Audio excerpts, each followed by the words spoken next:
ബിസ്മില്ലാഹ് അൽഹംദുലില്ലാഹ് അസ്സലാത്തു വസ്സലാമു അലാ റസൂലില്ലാഹി സ്വല്ലല്ലാഹു അലൈഹി വസല്ലം.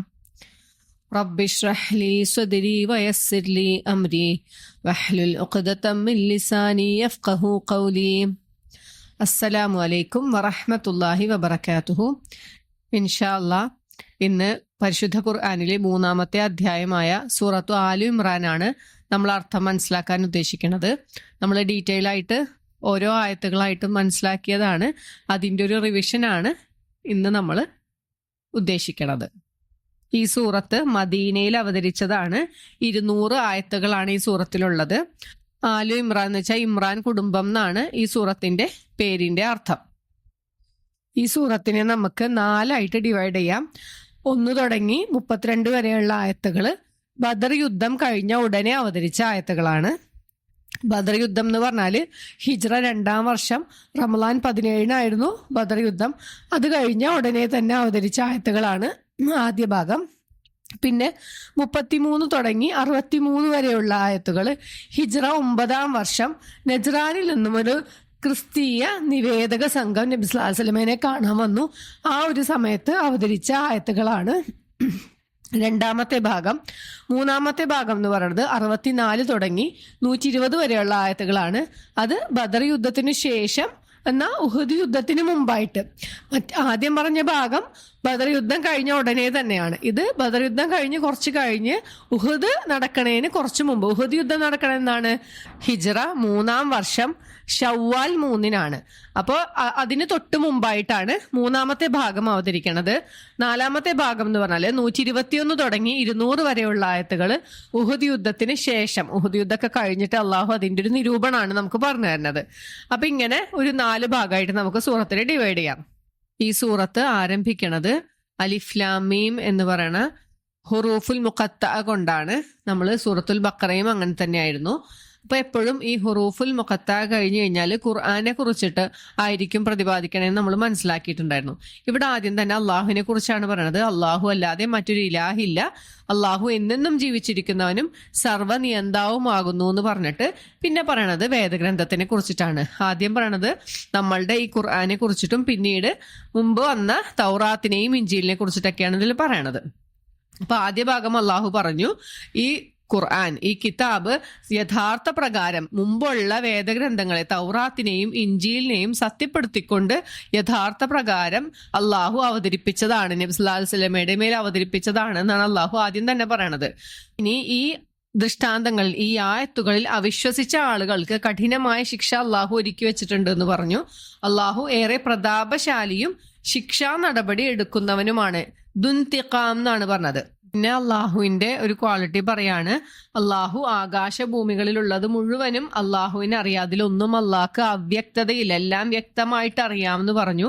പിന്നെ മനുഷ്യന്റെ സൃഷ്ടിപ്പിനെ കുറിച്ചിട്ടാണ് അള്ളാഹു പറയണത്. ഗർഭാശയങ്ങളിൽ അള്ളാഹു ഇഷ്ടപ്പെട്ട രീതിയിൽ എങ്ങനെയാണോ ഉദ്ദേശിച്ചത് അതുപോലെ രൂപം കൊടുത്തിട്ടാണ് മനുഷ്യനെ സൃഷ്ടിച്ചിട്ടുള്ളത് എന്ന് പറഞ്ഞു. പിന്നെ അള്ളാഹു പറയണത് ഖുർആനിൽ അള്ളാഹു 2 തരം ആയത്തുകളാണ് നമുക്ക് തന്നിട്ടുള്ളത്. ഒന്ന് മുഹ്കമാത്തായ ആയത്തുകളും പിന്നെ മുത്തശാബിഹാത്തായ ആയത്തുകളും.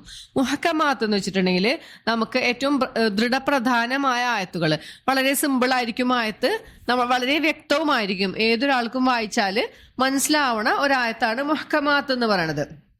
ഇനി മുത്തശാബിഹാത്ത് എന്ന് വെച്ചിട്ടുണ്ടെങ്കിൽ പരസ്പര സാദൃശ്യമുള്ളത് എന്നാണ് അർത്ഥം. അതായത് ചില ആയത്തുകൾ നമുക്ക് അർത്ഥം മനസ്സിലാവും, പക്ഷെ അതിന്റെ മുഴുവൻ ആശയം നമുക്ക് മനസ്സിലാവൂല. അങ്ങനത്തെ ആയത്തുകളും ഖുർആനിൽ ഉണ്ട്. അതായത് ഇപ്പൊ സൂറത്തുൽ കഹ്ഫില് അള്ളാഹു അസ്ഹാബുൽ കഹ്ഫിന്റെ കാര്യം പറയണ്ട. അവരെ 300 കൊല്ലവും ഒരു 9 കൊല്ലം കൂടുതലും ഉറക്കി കിടത്തി എന്ന് പറയണ്ട. അപ്പൊ അതിനെ കുറിച്ച് നമുക്ക് ചിന്തിച്ചാൽ നമുക്ക് മനസ്സിലാവോ, നമുക്ക് വാക്കിന്റെ അർത്ഥവും എന്താണ് പറഞ്ഞേക്കണേന്നൊക്കെ നമുക്ക് മനസ്സിലാവും. പക്ഷെ അത് ചിന്തിച്ചാൽ നമുക്ക് വ്യക്തമായി മനസ്സിലാവാൻ പറ്റില്ല. എങ്ങനെയാണ് ഈ 309 കൊല്ലം ഒരാളെ ഉറക്കി എഴുന്നേൽപ്പിക്കുക എന്ന് നമുക്ക് മനസ്സിലാവില്ല അല്ലെ. അതുപോലെ തന്നെ സൂറത്തുൽ ബഖറ നമ്മൾ പഠിച്ചപ്പോൾ മനസ്സിലാക്കിയിട്ടുണ്ടായിരുന്നു, 100 വർഷം ഉറങ്ങിക്കിടന്ന ഒരാള് എഴുന്നേറ്റപ്പോ അയാളുടെ ഭക്ഷണം അവിടെ അതുപോലെ തന്നെയുണ്ട്, അയാളുടെ കൂടെ ഉണ്ടായിരുന്ന കഴുത ചത്തു ജീർണിച്ചു പോയി, അങ്ങനത്തെ കാര്യങ്ങളൊക്കെ അല്ലെ. പിന്നെ ചില വാക്കുകൾ മറിയം അലൈഹി ഇസ്ലാമിലേക്ക് അള്ളാഹു ഇട്ടൊരു വാക്കാണ് ഈസാ നബി അലൈഹി ഇസ്ലാം എന്ന്, കെലിമത്ത് എന്നാണ് അള്ളാഹു ഈസാ നബി അലൈഹി ഇസ്ലാമിനെ കുറിച്ച് പറഞ്ഞിട്ടുള്ളത്. അപ്പൊ അതൊന്നും നമുക്ക് വ്യക്തമായിട്ട് അങ്ങോട്ട് മനസ്സിലാവൂല. വാക്കിന്റെ അർത്ഥം അറിയണതുണ്ടാവും, ചിലപ്പോൾ ആശയം അറിയാത്തതുണ്ടാവും. ഇപ്പൊ യദുല്ല എന്ന് പറയുന്നുണ്ട് അല്ലെ, അള്ളാഹുവിന്റെ കൈ എന്ന് പറയുന്നുണ്ട്. അപ്പൊ അതിന്റെ അർത്ഥം നമുക്കറിയാം, പക്ഷെ അതെങ്ങനെയായിരിക്കും നമുക്കറിയില്ല. അതുപോലെ തന്നെയാണ് കുർസിയെ, അള്ളാഹുവിന്റെ കുർസി എന്ന് പറയുന്നുണ്ട്. കുർസിന്റെ അർത്ഥം കസേര എന്നാണ്, പക്ഷെ അത് അള്ളാഹുവിൻ്റെതാവുമ്പോൾ അതെങ്ങനെയാണെന്ന് നമുക്ക് മനസ്സിലാവില്ല. പിന്നെ ചില ആയത്തുകള് ഓരോ കാലഘട്ടത്തിനനുസരിച്ച് വ്യക്തമാവുന്ന ആയത്തുകളുണ്ട്. ഇപ്പൊ നമ്മൾ മനുഷ്യന്റെ സൃഷ്ടിപ്പ് പറഞ്ഞു, മനുഷ്യനെ സൃഷ്ടിക്കണ ഘട്ടങ്ങൾ അള്ളാഹു ഖുർആനിൽ വിശദീകരിച്ചു തരുന്നുണ്ട്. അപ്പൊ അന്നത്തെ കാലഘട്ടത്തിൽ ഒരു അട്ടയെ പോലെയാണെന്നൊക്കെ പറയുമ്പോൾ അതെന്താണെന്നൊന്നും മനസ്സിലായിട്ടുണ്ടാവില്ല. പക്ഷെ ഇന്ന് നമ്മൾ ഈ ആധുനിക യുഗത്തിൽ വന്നപ്പോൾ നമ്മളുടെ മെഡിക്കൽ സയൻസ് ഒക്കെ ഒരുപാട് ഡെവലപ്പ് ആയപ്പോൾ നമുക്ക് മനസ്സിലായി, സ്കാനിങ്ങിലൂടെ ഒക്കെ മനസ്സിലായി അതെന്താണ് അള്ളാഹു ഉദ്ദേശിച്ചതെന്ന്. അപ്പോൾ കാലഘട്ടത്തിനനുസരിച്ച് വ്യക്തമാകുന്ന ആയത്തുകളും ഖുർആനിൽ ഉണ്ട് എന്നാണ് ഇതിൽ നിന്ന് നമുക്ക് മനസ്സിലാവുന്നത്. അപ്പൊ ഇങ്ങനെയുള്ള മുത്തശാബിഹാത്തായ ആയത്തുകളെ ചില ആളുകൾ, മനസ്സിൽ വക്രതയുള്ള ആളുകൾ കുഴപ്പമുണ്ടാക്കാൻ വേണ്ടി വേറെ പലതരത്തിലും വ്യാഖ്യാനങ്ങൾ നടത്തി മനുഷ്യന്മാരുടെ ഇടയിൽ കുഴപ്പമുണ്ടാക്കുന്നു. ഇപ്പൊ ചില കാര്യങ്ങൾ, ചില ആയത്തുകളുടെ വ്യാഖ്യാനം കൃത്യമായി അള്ളാഹുവിന് മാത്രമേ അറിയുള്ളൂ. അപ്പൊ അറിവുള്ള ആളുകൾ എന്ത് പറയും? ഞങ്ങൾ അള്ളാഹുവിൽ വിശ്വസിച്ചിരിക്കുന്നു, എന്താണോ അള്ളാഹു പറഞ്ഞത് അതിൽ ഞങ്ങൾ വിശ്വസിച്ചിരിക്കുന്നു, അള്ളാഹുവിന്റെ അടുത്തുനിന്നാണ് എല്ലാം ഉള്ളത് എന്ന് അവർ പറയുന്നു. പക്ഷെ ചില ആളുകൾ അതിനെ വക്രത ഉണ്ടാക്കി ആൾക്കാരുടെ ഇടയിൽ കുഴപ്പമുണ്ടാക്കും. അള്ളാഹു എന്നിട്ട് പ്രത്യേകം എടുത്ത് പറയാണ്, അവിടെ ബുദ്ധിയുള്ളവരല്ലാതെ ഉറ്റാലോചിക്കുന്നില്ല എന്ന് പറഞ്ഞു. അത് കഴിഞ്ഞ ഉടനെ തന്നെ അള്ളാഹു 2 പ്രാർത്ഥനകളാണ് നമുക്ക് പറഞ്ഞു തരുന്നത്. അതിൽ പറയണ എന്താന്ന് വെച്ചാല്, ഞങ്ങളുടെ രക്ഷിതാവെ, ഞങ്ങളെ നീ സന്മാർഗത്തിലാക്കിയ ശേഷം ഞങ്ങളുടെ ഹൃദയങ്ങളെ തെറ്റിച്ചു കളയരുതെന്ന്. കാരണം എപ്പോൾ വേണമെങ്കിലും അത് സന്മാർഗത്തിൽ നിന്നും തെറ്റിപ്പോവാൻ ചാൻസ് ഉള്ളതാണ്. അതുകൊണ്ടാണ് അള്ളാഹു ഇവിടെ പറഞ്ഞില്ലേ, ബുദ്ധിയുള്ളവരാണ് ഉറ്റാലോചിക്കണത്, വക്രതയുള്ളവർ ഇതിനെ മാറ്റിമറിക്കുന്നു എന്നൊക്കെ പറഞ്ഞു. അപ്പൊ തന്നെ അള്ളാഹു ഒരു പ്രാർത്ഥന നമുക്ക് പഠിപ്പിച്ചു തരാണ്, ഞങ്ങളുടെ രക്ഷിതാവെ, ഞങ്ങളുടെ ഹൃദയങ്ങളെ നീ സന്മാർഗത്തിലാക്കിയതിനു ശേഷം അതിൽ നിന്നും ഞങ്ങളെ തെറ്റിച്ചു കളയരുതേ, നിന്റെ കാരുണ്യം ഞങ്ങൾക്ക് പ്രദാനം ചെയ്യണേ. കാരണം അള്ളാഹുവിന്റെ കാരുണ്യം കൊണ്ടല്ലാണ്ട് നമുക്ക് ദീനിൽ അടിയുറച്ച് നിൽക്കാൻ പറ്റൂല അല്ലെ. പിന്നെ പറയാണ്, നിശ്ചയമായും ഒരു സംശയവും ഇല്ലാത്തൊരു ദിവസത്തേക്ക് മനുഷ്യരെ എല്ലാവരെയും ഒരുമിച്ച് കൂട്ടും അള്ളാഹു. അള്ളാഹുവിന്റെ വാഗ്ദാനം ഒരിക്കലും ലംഘിക്കുകയില്ല എന്നാണ് ആ പ്രാർത്ഥന അവസാനിക്കുന്നത്. പിന്നെ അള്ളാഹു അവിശ്വസിച്ച ആളുകളെ കുറിച്ചാണ് പറഞ്ഞു തരുന്നത്. അവർക്ക് അവരുടെ സ്വത്തോ മക്കളോ ഒന്നും പരലോകത്ത് ഒരു തരത്തിലും അവർക്ക് ഉപകാരപ്പെടുകയില്ല എന്നാണ് പറയുന്നത്. അവര് നരകത്തിന്റെ ആളുകളാണെന്ന് അള്ളാഹു ഇപ്പോഴേ നമുക്ക് പറഞ്ഞു തരാണ്. അപ്പോൾ അവിശ്വസിച്ച ആളുകൾക്ക് ഒരുപാട് ധനവും മക്കളും ഒക്കെ ഉണ്ടാവും. അത് കണ്ടിട്ട് നമ്മളാരും വഞ്ചിതരാവരുത്. അവർക്ക് ഇവിടെ അതൊക്കെ ഉണ്ടെങ്കിലും പരലോകത്ത് ചെല്ലുമ്പോൾ അതൊന്നും ഉപകാരത്തിലാവൂല എന്നാണ് അള്ളാഹു പറഞ്ഞു തരുന്നത്. എന്നിട്ട് അള്ളാഹു അവർക്കൊരു ഉദാഹരണം പറയാണ്, ആരുടെ പോലെയാണ്? ബി ആലി ഫിർഔന എന്നാണ്, ഫിർഔനിന്റെ ആൾക്കാരുടെ സമ്പ്രദായം പോലെയെന്ന്. ഫിറൗന്റെ മാത്രമല്ല, അതിനു മുമ്പുള്ള ജനതയുടെയും സമ്പ്രദായം പോലെ എന്നാണ് അള്ളാഹു പറഞ്ഞു തന്നത്. അവിടെ എന്താണ് അവരെന്താ ചെയ്തത്? അള്ളാഹുവിന്റെ ആയത്തുകളൊക്കെ വ്യാജമാക്കുകയാണ് ചെയ്തത്. അപ്പോ അള്ളാഹു അവരെ പിടികൂടി. നമുക്കൊരു ദൃഷ്ടാന്തം അള്ളാഹു വിവരിച്ചു തരാണ്. മുമ്പ് വ്യാജമാക്കിയ ആളുകളുടെ അവസ്ഥ നിങ്ങൾക്ക് ഓർമ്മയില്ലേ എന്നാണ് അള്ളാഹു അവിടെ പറയണത്. ഇനി അള്ളാഹു പിന്നെയും അവിടെ ഓർമ്മിപ്പിക്കുകയാണ്, അള്ളാഹു കഠിനമായി ശിക്ഷാ നടപടി എടുക്കുന്നവനാണെന്ന് മുമ്പ് നമ്മൾ പറഞ്ഞു അല്ലെ. അത് തന്നെ അള്ളാഹു പിന്നെയും പറഞ്ഞു തരാണ്. പിന്നെ നബി സല്ലല്ലാഹു അലൈഹി വസല്ലമയോട് പറയാണ്, അവിശ്വസിച്ച ആളുകളോട്, നിങ്ങൾ വഴിയെ ജയിച്ചടക്കപ്പെടും, അതായത് നിങ്ങൾ തോൽക്കാൻ പോവാണ്, നിങ്ങൾ തോൽക്കും.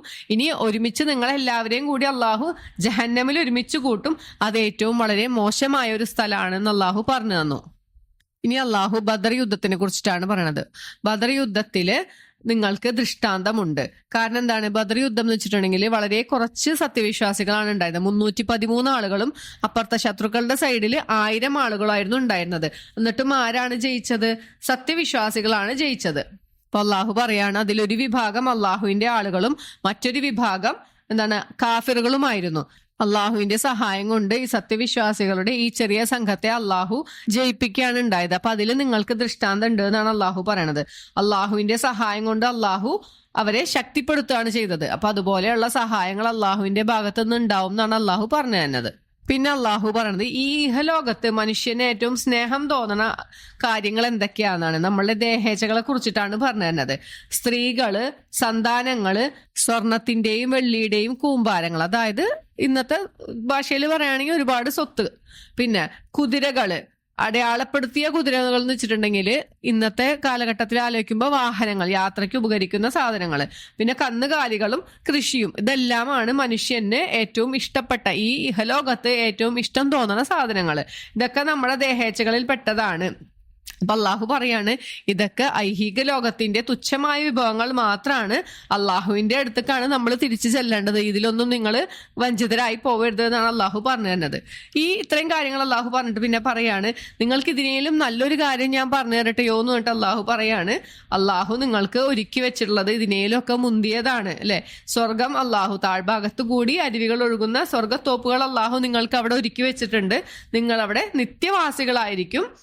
അവിടെ നിങ്ങൾക്ക് പരിശുദ്ധരായ ഇണകൾ ഉണ്ടായിരിക്കും. അള്ളാഹുവിന്റെ തൃപ്തിയും നിങ്ങൾക്ക് ഉണ്ടായിരിക്കും എന്നാണ് അള്ളാഹു പറഞ്ഞത്. അപ്പൊ ഇപ്പൊ തൊട്ട് മുമ്പ് പറഞ്ഞ കാര്യങ്ങളിലൊന്നും നിങ്ങൾ വഞ്ചിതരായിക്കൊണ്ട് ആ ഏറ്റവും വലിയ അനുഗ്രഹമായ സ്വർഗത്തെ നിങ്ങൾ വിട്ടുകളയരുത് എന്നാണ് അള്ളാഹുവിടെ പറഞ്ഞു തന്നത്. പിന്നെ അള്ളാഹു കുറച്ച് ആളുകളെ കുറിച്ച് പറയാണ്. ചില ആളുകളുണ്ട്, അവരിങ്ങനെ പ്രാർത്ഥിക്കും, എന്താണ്, ഞങ്ങളുടെ രക്ഷിതാവെ, ഞങ്ങൾ വിശ്വസിച്ചിരിക്കുന്നു, അതിനാൽ ഞങ്ങൾക്ക് ഞങ്ങളുടെ പാപങ്ങളെല്ലാം പുറത്തു തരണേ, ഞങ്ങളെ നരകത്തിൽ നിന്നും കാത്തുരക്ഷിക്കണേ എന്ന് പറഞ്ഞു. ഈ ഇഹലോകത്തിലൊന്നും വഞ്ചിതരാവാത്ത ആളുകളെ കുറിച്ചിട്ടാണ് ഈ പറയണത് അല്ലെ. അവരുടെ കുറച്ച് ക്വാളിറ്റീസ് ആണ് ഇനി പറയുന്നത്. അവര് ക്ഷമാലുക്കളായിരിക്കും, സ്വാബറുകളായിരിക്കും, പിന്നെ അവര് സത്യസന്ധന്മാരായിരിക്കും, ഭക്തന്മാരായിരിക്കും, അള്ളാഹുവിന്റെ മാർഗത്തിൽ ചെലവഴിക്കുന്നവരായിരിക്കും, പാപമോചനം തേടുന്ന ആളുകളായിരിക്കും രാത്രിയുടെ അന്ത്യയാമങ്ങളിൽ. ഇതൊക്കെയാണ് ഈ ആളുകളുടെ ക്വാളിറ്റീസ് അള്ളാഹു പറഞ്ഞു തരുന്നത്. അപ്പൊ ഇവിടെ പാപം പൊറുക്കാനുള്ള ഒരു മാനദണ്ഡമാണ് വിശ്വാസിയായിരിക്കുക എന്നുള്ളത്. അതാണ് റബ്ബന ഇന്നന ആമന്ന, ഞങ്ങളുടെ രക്ഷിതാവെ നിശ്ചയമായി ഞങ്ങൾ വിശ്വസിച്ചിരിക്കുന്നു, ഫഗ്ഫിർ ലനാ, അതിനാൽ ഞങ്ങൾക്ക് പുറത്തു തരണേ എന്നാണ് പ്രാർത്ഥന. അപ്പൊ നമ്മൾ മനസ്സിലാക്കേണ്ടത്, വിശ്വസിക്കാത്ത ആളുകൾക്ക് വേണ്ടി ഇസ്തിഗ്ഫാർ നടത്താൻ പോലും പാടില്ല എന്നാണ്. വിശ്വാസമാണ് ഏറ്റവും അടിസ്ഥാനം. പിന്നത്തെ ഭാഗം എന്തായിരുന്നു? നരകത്തിൽ നിന്നും കാത്തുരക്ഷിക്കണേന്ന്. അങ്ങനെ പ്രാർത്ഥിക്കേണ്ടത് ആരാണ്? ഏറ്റവും ബുദ്ധിയുള്ള ആളുകളുടെ ഒരു ലക്ഷണമാണല്ലേ അത്. കാരണം ഏറ്റവും അവസാനത്തെ വിജയം അതാണ്. നരകത്തിൽ പോയി കഴിഞ്ഞാൽ ബാക്കി ഇവിടെ നമുക്ക് എന്തൊക്കെ തന്നെ സൗഭാഗ്യങ്ങൾ ഉണ്ടായിട്ടും കാര്യമില്ല. അപ്പൊ ഏറ്റവും അന്തിമമായ വിജയം എപ്പോഴാണ്? നരകത്തിൽ നിന്നും രക്ഷപ്പെട്ട് സ്വർഗത്തിൽ ചെന്നെത്തുമ്പോഴാണ്. അപ്പൊ അതാണ് ഈ പ്രാർത്ഥനയെ കുറിച്ച് പറയണത്. ഇനി അള്ളാഹു ഈ ആളുകളുടെ ക്വാളിറ്റീസിൽ ആദ്യം പറഞ്ഞതാണ് അസ്വാബിരീന എന്നാ പറഞ്ഞത്. സ്വബർ ഉണ്ടാവുക വെച്ചാൽ എന്താണ്? ക്ഷമ. മലയാളത്തിൽ അതിനെ പറയുമ്പോൾ ക്ഷമ ഉണ്ടാവുക എന്ന് പറയും. അതിന്റെ അർത്ഥം ഏതൊരു അവസ്ഥയിലും എന്നെ എന്തും ചെയ്തോന്ന് പറഞ്ഞിട്ട് ഞാനൊരു പാവായിട്ടിരിക്കലല്ല, ഏതൊരു പ്രതിസന്ധി ഘട്ടത്തിലും തളരാതെ ഉറച്ചു നിന്നുകൊണ്ട് അള്ളാഹുവിന്റെ മാർഗത്തിൽ ഉറച്ചു നിൽക്കാനുള്ള ആ ക്ഷമ നമുക്ക് ഉണ്ടായിരിക്കണം എന്നാണ് ഇവിടെ പറയണത്. പിന്നെ പറഞ്ഞു സ്വാദിഖ്. സ്വാദിഖ് എന്ന് വെച്ചാൽ സത്യസന്ധനായിരിക്കണം. അതായത് മനസ്സിലുള്ളത് തുറന്ന് പറയണ ആള്. എന്താണോ മനസ്സിലുള്ളത് അത് പറയുകയും ചെയ്യുക, ആ പറയണതിനനുസരിച്ച് പ്രവർത്തിക്കുകയും ചെയ്യണ ആളാണ് സ്വാദിഖ് എന്ന് പറയണത്. പിന്നെ ഖാനിത്ത് എന്ന് വെച്ചിട്ടുണ്ടെങ്കിൽ ഭക്തൻ എന്നാണ് അർത്ഥം. അപ്പൊ അനുസരണയുള്ളവൻ, ഏതൊരു വിഷയത്തിലും അള്ളാഹുവിനോട് അനുസരണ കാണിക്കുന്നവനാണ് ഈ ഖാനിത്ത് എന്ന് പറഞ്ഞത്. ഏതെങ്കിലും കുറച്ചു ഭാഗം നമ്മൾ ഓക്കെയാണ്, ചില സന്ദർഭങ്ങളിൽ അള്ളാഹുവിനെ അനുസരിക്കാൻ പറ്റില്ല എന്ന് പറയണവരല്ല. എല്ലാ അവസരത്തിലും അള്ളാഹുവിനെ അനുസരിക്കുന്നവരാണ് ഈ ഖാനിത്തീങ്ങൾ എന്ന് പറയുന്നത്.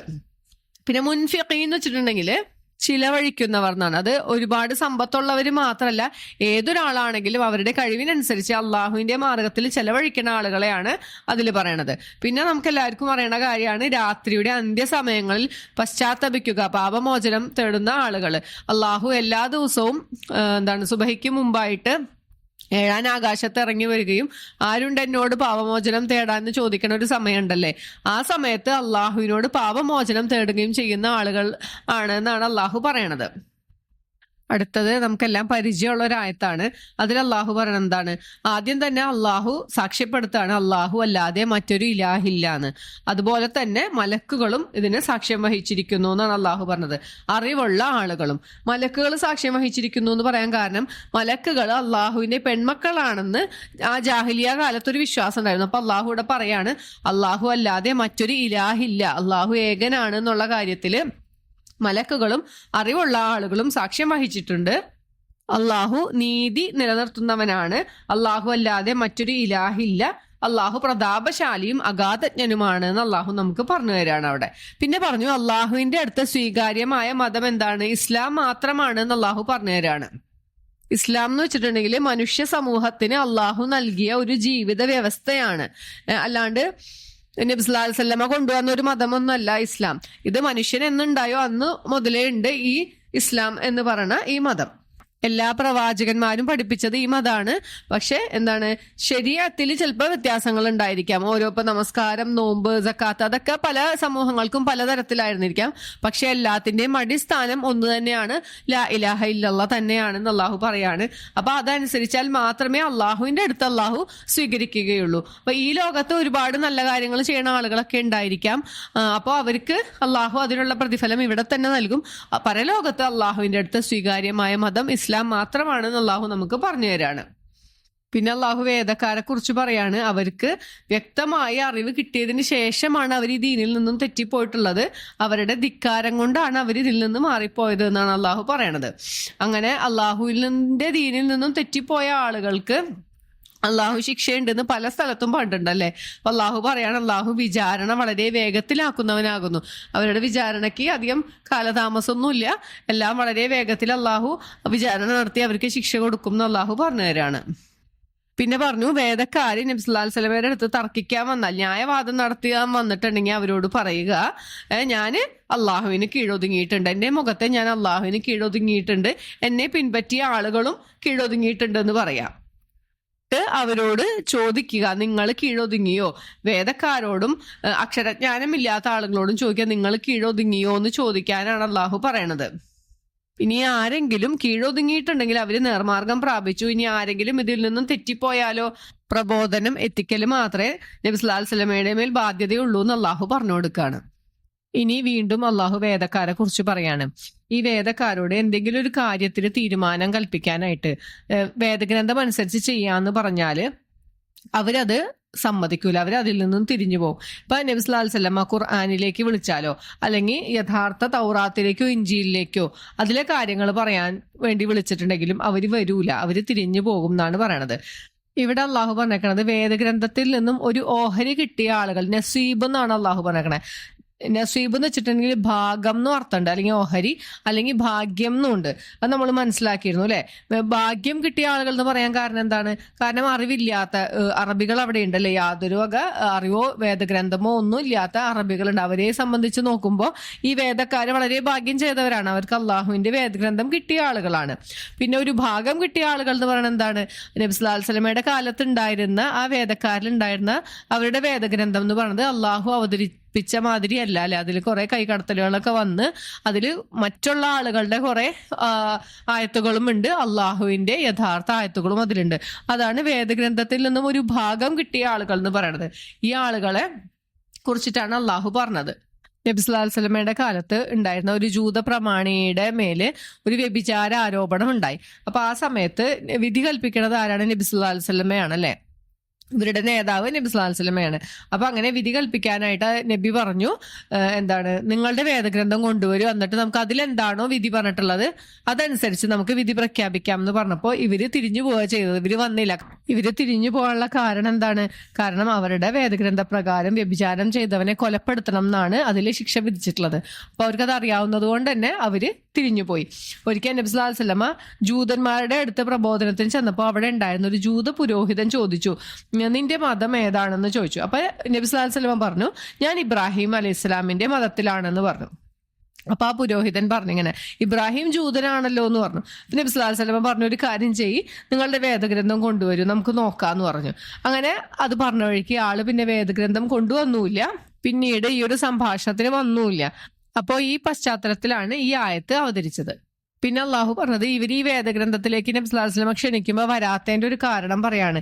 ഇവരെ വിചാരം എന്താണെന്ന് വെച്ചാല് നരകത്തില് കുറച്ചു ദിവസം മാത്രമേ ഇവര് ശിക്ഷ അനുഭവിക്കേണ്ടി വരുള്ളൂ എന്നാണ്. ഇവരുടെ പണ്ഡിതന്മാർ ഇവരെ പഠിപ്പിച്ചു വെച്ചേക്കണം അങ്ങനെയാണ്, നിങ്ങൾ ഇനി എന്തൊക്കെ തന്നെ തെറ്റ് ചെയ്താലും നരകത്തിൽ വളരെ കുറച്ചു ദിവസം കിടന്നാൽ മതി, അത് കഴിഞ്ഞാൽ സ്വർഗത്തേക്ക് പോകാന്നാണ്. അതുകൊണ്ടാണ് ഇവർ ഇതിന് വലിയ വിലയൊന്നും കൽപ്പിക്കാണ്ട് ഈ വേദഗ്രന്ഥത്തിന് വിളിക്കുമ്പോൾ അവര് തിരിഞ്ഞു പോണത് എന്നാണ് മനസ്സിലാക്കണത്. എന്നിട്ട് അള്ളാഹുവിടെ പറയാണ്, ഇങ്ങനെ എല്ലാവരെയും ഒരുമിച്ച് കൂട്ടണ ഒരു ദിവസം, യാതൊരു സംശയവുമില്ലാത്തൊരു ദിവസത്തിൽ എങ്ങനെയായിരിക്കും എന്ന് ചിന്തിക്കാമെന്നാണ് നമ്മളോട് പറയണത്. അന്ന് ഓരോ ആത്മാവും അവർ ചെയ്തു വെച്ചത് എന്തൊക്കെയാണോ അവർ സമ്പാദിച്ചത് അതിന് കൃത്യമായി അതിനുള്ള പ്രതിഫലം അള്ളാഹു നൽകും. ആരോടും ഒരു അനീതിയും കാണിക്കുകയില്ല എന്ന് അള്ളാഹുവിടെ പറഞ്ഞു തരാണ്. അടുത്ത ഭാഗം അള്ളാഹു പറയണത്, അള്ളാഹു ഉദ്ദേശിക്കുന്ന ആളുകൾക്ക് അള്ളാഹു രാജാധിപത്യം കൊടുക്കും, ഉദ്ദേശിക്കുന്നവരിൽ നിന്നും അത് അള്ളാഹു എടുത്ത് നീക്കുകയും ചെയ്യും. അപ്പൊ ആർക്കും ഒരു ശാശ്വതമായ ഒരു നല്ല കാലോ അല്ലെങ്കിൽ ഒരു ചീത്തകാലോ ഇല്ല. അള്ളാഹു എപ്പോഴാണോ ഓരോരുത്തർക്കും ഇന്നത് കൊടുക്കാൻ ഉദ്ദേശിക്കുന്നത് അപ്പൊ അത് കൊടുക്കും. അള്ളാഹു ആണ് ഏറ്റവും പ്രതാപമുള്ളവൻ. അള്ളാഹു ഉദ്ദേശിക്കുന്നവരെ പ്രതാപമുള്ളവരാക്കുന്നു, അള്ളാഹു ഉദ്ദേശിക്കുന്നവരെ നിന്ദ്യരുമാക്കുന്നു.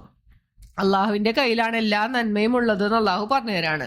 പിന്നെ പറഞ്ഞു, പകലിൽ രാത്രിയെ പ്രവേശിപ്പിക്കുന്നതും രാത്രിയെ പകലിൽ പ്രവേശിപ്പിക്കുന്നതും ഒക്കെ അള്ളാഹു ആണ്.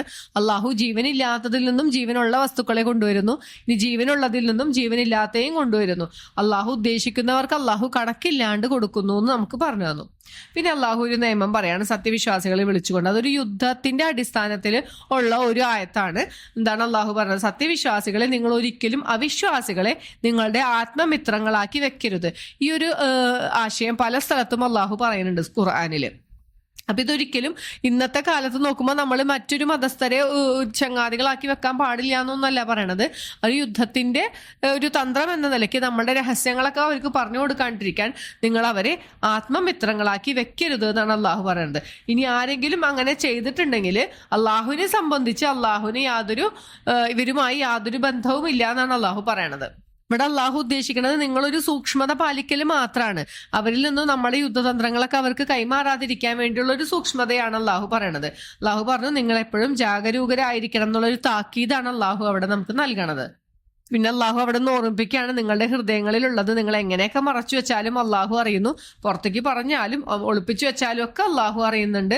ആകാശഭൂമികളിലുള്ള എല്ലാ കാര്യങ്ങളും അള്ളാഹു അറിയുന്നു. അള്ളാഹു എല്ലാ കാര്യത്തിനും കഴിവുള്ളവനാണ് എന്ന് അള്ളാഹു അവിടെ ഓർമ്മിപ്പിക്കുകയാണ്. വീണ്ടും അള്ളാഹു പറയാണ്, നിങ്ങൾ എന്ത് തന്നെ നന്മയായിട്ട് പ്രവർത്തിച്ചാലും എന്ത് തന്നെ തിന്മയായിട്ട് പ്രവർത്തിച്ചാലും അതൊക്കെ കാണുന്ന ഒരു ദിവസമുണ്ട്. ആരോടും അള്ളാഹു അനീതി കാണിക്കുകയില്ല. അള്ളാഹു എല്ലാ കാര്യത്തിലും നമ്മളെ താക്കീത് ചെയ്യണം, നിങ്ങൾ വളരെ ജാഗരൂകരായിരിക്കണം എന്ന് അള്ളാഹു പറഞ്ഞു. പിന്നെ നബി സല്ലല്ലാഹു അലൈഹി വസല്ലമയോട് പറയാണ്, നിങ്ങൾ അള്ളാഹുവിനെ സ്നേഹിക്കുന്ന ആൾക്കാരാണെങ്കിൽ എന്ത് ചെയ്യണം? നബി സല്ലല്ലാഹു അലൈഹി വസല്ലമയെ പിൻപറ്റാനായിട്ട് പറയാൻ അള്ളാഹു പറയാണ്. അങ്ങനെ നബി സല്ലല്ലാഹു അലൈഹി വസല്ലമയെ പിൻപറ്റി ജീവിച്ചാൽ എന്തുണ്ടാവും എന്ന് അള്ളാഹു പറഞ്ഞു? നിങ്ങളുടെ പാപങ്ങളെല്ലാം പുറത്തു തരും. അള്ളാഹു ഏറെ പൊറുക്കുന്നവനും കരുണാനിധിയുമാണ് എന്ന് അള്ളാഹു പറഞ്ഞു തരാണ്. അള്ളാഹു നബി സല്ലല്ലാഹു അലൈഹി വസല്ലമയിൽ വിശ്വസിക്കാത്ത അവിശ്വാസികളെ ഒരിക്കലും സ്നേഹിക്കുകയില്ല എന്നും പറയുന്നു. ഇത്രയും ആയത്തുകളാണ് നമ്മൾ ബദർ യുദ്ധം കഴിഞ്ഞ ഉടനെ തന്നെ അവതരിച്ച ആയത്തുകൾ. ഇനി പറയാൻ പോണ ഭാഗം എന്ന് പറഞ്ഞിട്ടുണ്ടെങ്കിൽ ഹിജ്റ 9-ാം വർഷം നെജ്റാനിൽ നിന്നും വന്ന ക്രിസ്തീയ നിവേദക സംഘവുമായിട്ടുള്ള ഒരു സംഭാഷണങ്ങളാണ്. ആ ഒരു സമയത്ത് അവതരിച്ച ആയത്തുകളാണ് ഇനി പറയാൻ പോകുന്ന രണ്ടാമത്തെ ഭാഗം. അപ്പൊ അതിൽ അള്ളാഹു ആദ്യം തന്നെ പറഞ്ഞു തരാണ്, ആദം നബി അലൈഹി ഇസ്ലാമിനെയും നൂഹ് നബി അലൈഹി ഇസ്ലാമിനെയും ഇബ്രാഹിം നബി അലൈഹി ഇസ്ലാമിനെയും കുടുംബത്തെയും ഒക്കെ പിന്നെ ഇമ്രാൻ കുടുംബത്തെയും അള്ളാഹു ലോകരിൽ ഏറ്റവും ഉത്കൃഷ്ടരായി തെരഞ്ഞെടുത്തിട്ടുണ്ട് എന്ന് പറഞ്ഞുതരാണ്. ഈ ആയത്തിൽ പറഞ്ഞിട്ടുള്ള ഇമ്രാനെ കുറിച്ച് രണ്ടഭിപ്രായമാണുള്ളത്. മൂസാ നബി അലൈഹി ഇസ്ലാമിന്റെയും ഹാറൂൻ നബി അലൈഹി ഇസ്ലാമിന്റെയും ഉപ്പാടെ പേര് ഇമ്രാൻ എന്നായിരുന്നു. പിന്നെ മറിയം ബീവിയുടെ പിതാവിന്റെ പേരും ഇമ്രാൻ എന്നാണ്. അപ്പൊ രണ്ടഭിപ്രായം പറയുന്നുണ്ട്.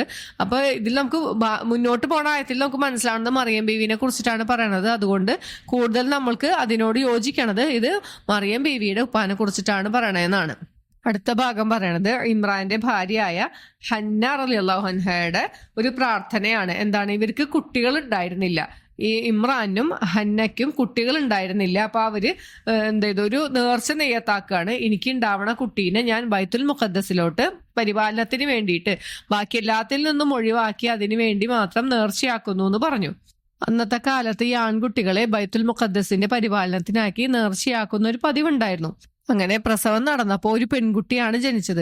അപ്പൊ പറയാണ്, ഒരു പെൺകുട്ടി ഒരിക്കലും ഒരു ആൺകുട്ടിയെ പോലെ അല്ലല്ലോ എന്ന് പറഞ്ഞു. പക്ഷെ എന്താണ്, നേർച്ച ചെയ്തു കഴിഞ്ഞാൽ ആ കാര്യം നമുക്ക് നിർബന്ധമാവാണ്.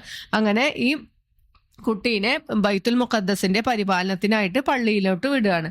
അന്ന് ഈ ബൈത്തുൽ മുഖദ്ദസ് നിയന്ത്രിച്ചിരുന്നത് 24 കുടുംബങ്ങളാണ്. അതിലൊരു വംശപരമ്പരയുടെ നേതാവായിരുന്നു സക്കരിയ നബി അലൈഹിസ്സലാം. അപ്പൊ ഈ സക്കരിയ നബി അലൈഹിസ്സലാമിനാണ് മറിയം ബീവിനെ സംരക്ഷിക്കാനുള്ള നറുക്ക് വീഴുന്നത്. ഇവര് തമ്മിൽ എല്ലാവർക്കും ഈ കുട്ടിയെ വേണമെന്നുണ്ട്. അപ്പൊ എല്ലാവരും ഇതിനു വേണ്ടിയിട്ട് തർക്കിച്ചു. അങ്ങനെ അവസാനം സക്കരിയ നബി അലൈഹി ഇസ്ലാമിനാണ് അതിനുള്ള ഭാഗ്യം കിട്ടിയത്. അങ്ങനെ സക്കരിയ നബി അലൈഹി ഇസ്ലാമിന്റെ സംരക്ഷണത്തിൽ മറിയം അലൈഹിസ്സലാം ബൈത്തുൽ മുഖദ്ദസിൽ വളരെയാണ്. അപ്പോ എപ്പോഴും ഈ മറിയം അലൈഹി ഇസ്ലാമിന്റെ അടുത്തേക്ക് സക്കരിയ അലൈഹി ഇസ്ലാം ചെല്ലുമ്പോൾ നല്ല നല്ല ഭക്ഷണങ്ങൾ ഇരിക്കണതാണ്, പല പല വിഭവങ്ങൾ, അതായത് അന്ന് അവിടെ കിട്ടാത്ത സീസണൽ അല്ലാത്ത ഭക്ഷണങ്ങളൊക്കെ കാണാം. അപ്പൊ ചോദിക്കും, സക്കരിയ അലൈഹി സ്വലാം ചോദിക്കും, മോളെ ഇതൊക്കെ നിനക്ക് എവിടെ നിന്ന് കിട്ടിയെന്ന് ചോദിക്കുമ്പോൾ പറയും, ഇതെല്ലാം എനിക്ക് അള്ളാഹു തന്നതാന്ന് പറയും. എന്നിട്ട് പറയും, അള്ളാഹു ഉദ്ദേശിക്കുന്നവർക്ക് അള്ളാഹു കണക്കില്ലാതെ കൊടുക്കുന്നവനാണെന്ന് മറിയം അലൈഹി സ്വലാം പറയും. അങ്ങനെ ഒരു വർത്താനം കേട്ടപ്പോ സക്കരിയ അലൈഹി സ്വലാമിന് അപ്പോ ഒന്ന് പെട്ടെന്നൊരു തോന്നുകയാണ്. കാരണം അദ്ദേഹത്തിന് മക്കളില്ല. സക്കരിയ അലൈഹി സ്വലാമിനും ഭാര്യ എലിസബത്തിനും നല്ല പ്രായമുണ്ട്. അപ്പൊ അവർക്ക് മക്കളില്ല. അപ്പൊ ഇത് ഒരിക്കലും നടക്കാത്തൊരു കാര്യമാണ് ഈ മറിയം അലൈഹി സ്വലാമിന്റെ അടുത്ത് കണ്ടത്. കാരണം അവിടെ ഒന്നാമത്തെ ഭക്ഷണം ഇല്ലാണ്ട് വിഷമിച്ചിരിക്കുന്ന ഒരു സമയമാണ്. ആ സമയത്ത് മറിയം ബീവിയുടെ അടുത്ത് ഒരുപാട് ഭക്ഷണങ്ങളാണ്, അതും നമ്മൾ കാണാത്ത, ആ നാട്ടിലില്ലാത്ത ഒക്കെ സാധനങ്ങൾ. അപ്പോ എന്നിട്ട് പറഞ്ഞില്ലേ, അള്ളാഹു ഉദ്ദേശിക്കുന്നവർക്ക് അള്ളാഹു കണക്കില്ലാതെ കൊടുക്കുന്നു എന്ന്. അപ്പൊ സക്കരിയ നബി അലൈഹി സ്വലാം ആലോചിക്കണം, എന്തുകൊണ്ട് എനിക്ക് ഇവിടുന്ന് പ്രാർത്ഥിച്ചുകൂടാന്ന് തോന്നിയിട്ട് അപ്പൊ തന്നെ പ്രാർത്ഥിക്കുകയാണ്. എന്തെന്നാണ് പ്രാർത്ഥിക്കണേ? അള്ളാഹു എനിക്കൊരു വിശിഷ്ടമായ സന്താനത്തെ പ്രദാനം ചെയ്യണേന്നാണ് പറയണത്. അപ്പൊ അള്ളാഹു ആ പ്രാർത്ഥന കേൾക്കുകയാണ്. ഈ തീരെ വന്ധ്യയായ ഈ എലിസബത്ത് എന്ന് വെച്ചിട്ടുണ്ടെങ്കിൽ പ്രകൃതിപരമായി തന്നെ പ്രസവിക്കാത്ത സ്ത്രീയാണ്. എന്നിട്ടും അള്ളാഹു അവർക്ക് സന്താനത്തെ നൽകണം. അതിന്റെ ഡീറ്റെയിൽ ആയിട്ടുള്ള ചരിത്രമൊക്കെ നമുക്ക് സൂറത്ത് മറിയത്തിൽ വരുന്നുണ്ട്. അപ്പോൾ സക്കരിയ അലൈഹി ഇസ്ലാമിന്റെ പ്രാർത്ഥന അള്ളാഹു അപ്പൊ തന്നെ സ്വീകരിക്കുകയാണ്. മലക്കുകൾ വന്നിട്ട് പറഞ്ഞു, സന്തോഷ വാർത്ത അറിയിക്കുകയാണ്, യഹിയ എന്ന കുട്ടിയെ കുറിച്ച് അള്ളാഹു സന്തോഷം അറിയിക്കുന്നു എന്ന് പറഞ്ഞു. പിന്നെ ഇത് അള്ളാഹുവിൽ നിന്നുള്ളൊരു വാക്കിനെ സത്യപ്പെടുത്തുന്നവനാണ് ഈ മകൻ, യഹിയ എന്ന് പറഞ്ഞ മകൻ. പിന്നെ നേതാവായിരിക്കും, ആത്മനിയന്ത്രണമുള്ളവനായിരിക്കും, സത്രുത്വത്തിൽപ്പെട്ട ഒരാളായിരിക്കും, പ്രവാചകനായിരിക്കും എന്നും കൂടി അള്ളാഹു അപ്പൊ തന്നെ വഹി നൽകുകയാണ്. അപ്പോൾ സന്തോഷം കൊണ്ടും അത്ഭുതം കൊണ്ടും സക്കരിയ അലൈഹി സ്വലാം ചോദിക്കും, റബ്ബേ എനിക്ക് എങ്ങനെയാണ് ഒരു കുട്ടി ഉണ്ടാകുക എന്ന് ചോദിക്കും. കാരണം അത് വളരെയധികം വാർദ്ധക്യത്തിൽ എത്തിക്കഴിഞ്ഞു. ഭാര്യയായ എലിസബത്ത് ആണെങ്കിൽ പ്രസവിക്കാത്ത സ്ത്രീയാണ്, മച്ചിയാണ്. പിന്നെ എങ്ങനെയാണ് ഞങ്ങൾക്ക് ഈ കുട്ടി ഉണ്ടാകുക? എന്നിട്ട് അള്ളാഹുവിനോട് പറയണം, അള്ളാഹു എനിക്കൊരു അടയാളം കാണിച്ചു തരണേ, എപ്പോഴാണ് ഈ കുട്ടി ഉണ്ടാവണേ എന്നുള്ളതിന് ഒരു അടയാളം കാണിച്ചു തരാൻ പറഞ്ഞു. അപ്പൊ അള്ളാഹു പറഞ്ഞു, അടയാളമായിട്ട് നീ ആരോടും സംസാരിക്കാതിരിക്കലാണ് അടയാളം. അതായത് വേറെ കുഴപ്പങ്ങളൊന്നും ഇല്ലാണ്ടിരിക്കെ തന്നെ ജനങ്ങളോട് സംസാരിക്കാൻ പറ്റാതിരിക്കലാണ്. അപ്പൊ 3 ദിവസം സംസാരിക്കാൻ പറ്റൂല. ആ സമയത്ത് ആംഗ്യ ഭാഷയിലായിരിക്കും സംസാരിക്കുക. ആ സമയത്ത് അള്ളാഹുവിനോടുള്ള ദിക്റുകളും ഒക്കെ ചെല്ലാം. അതൊക്കെ കാലത്തും വൈകുന്നേരം അതിനൊന്നും ചെല്ലാൻ ബുദ്ധിമുട്ടുണ്ടാവില്ല. പക്ഷെ ആളുകളോട് സംസാരിക്കാനായിട്ട് ബുദ്ധിമുട്ടുണ്ടാവും. അതാണ് അടയാളം എന്ന് അള്ളാഹു പറഞ്ഞു. അത്രയാണ് ഈ സൂറത്തിൽ പറയണത്. പിന്നെ കുട്ടി ജനിക്കണ കാര്യമൊന്നും ഇവിടെ പറയണില്ല. പിന്നെ മറിയം അലൈഹി സ്വലാമിന്റെ അടുത്ത് മലക്കുകൾ വന്നതിനെ കുറിച്ചിട്ടാണ് പറയണത്. മലക്കുകൾ വന്നിട്ട് മറിയം അലൈഹി സ്വലാമിനോട് പറയാണ്, മറിയമേ, നിശ്ചയമായും അള്ളാഹു നിന്നെ വിശിഷ്ടയായി തെരഞ്ഞെടുത്തിരിക്കുന്നു, നിന്നെ ശുദ്ധിയാക്കുകയും ചെയ്തിരിക്കുന്നു, ലോകരിലുള്ള സ്ത്രീകളിൽ നിന്നെ ശ്രേഷ്ഠയായി തിരഞ്ഞെടുക്കുകയും ചെയ്തിരിക്കുന്നു എന്ന് പറഞ്ഞു. ഇത് പറയാനുള്ള കാരണം എന്താണ്? കാരണം പിതാവില്ലാണ്ട് ഒരു കുട്ടി ജനിക്കാൻ പോവാണല്ലേ. അപ്പൊ അള്ളാഹു മറിയം അലൈഹി ഇസ്ലാമിന് ആദ്യം തന്നെ ഒരു ആശ്വാസം കൊടുക്കുകയാണ്. അള്ളാഹു പറയാണ്, മറിയമേ, നീ റബ്ബിനോട് ഭക്തി കാണിക്കുക, സുജൂദ് ചെയ്യുക, റുക്കൂ ചെയ്യുക, അതായത് നമസ്കരിക്കുക എന്നർത്ഥം. റുക്കൂ ചെയ്യുന്നവരുടെ കൂടെ റുക്കൂ ചെയ്യുക എന്നാണ് പറയുന്നത്. അതായത് ജമാഅത്തായുള്ള നമസ്കാരങ്ങളെല്ലാം ചെയ്തു കൊള്ളുക എന്നാണ് അവിടെ അള്ളാഹു പറയണത്. എന്നിട്ട് അള്ളാഹു നബി സല്ലല്ലാഹു അലൈഹി വസല്ലമയോട് പറയാണ്, ഇതെല്ലാം അദൃശ്യമായ വാർത്തകളിൽ പെട്ടതാകുന്നു.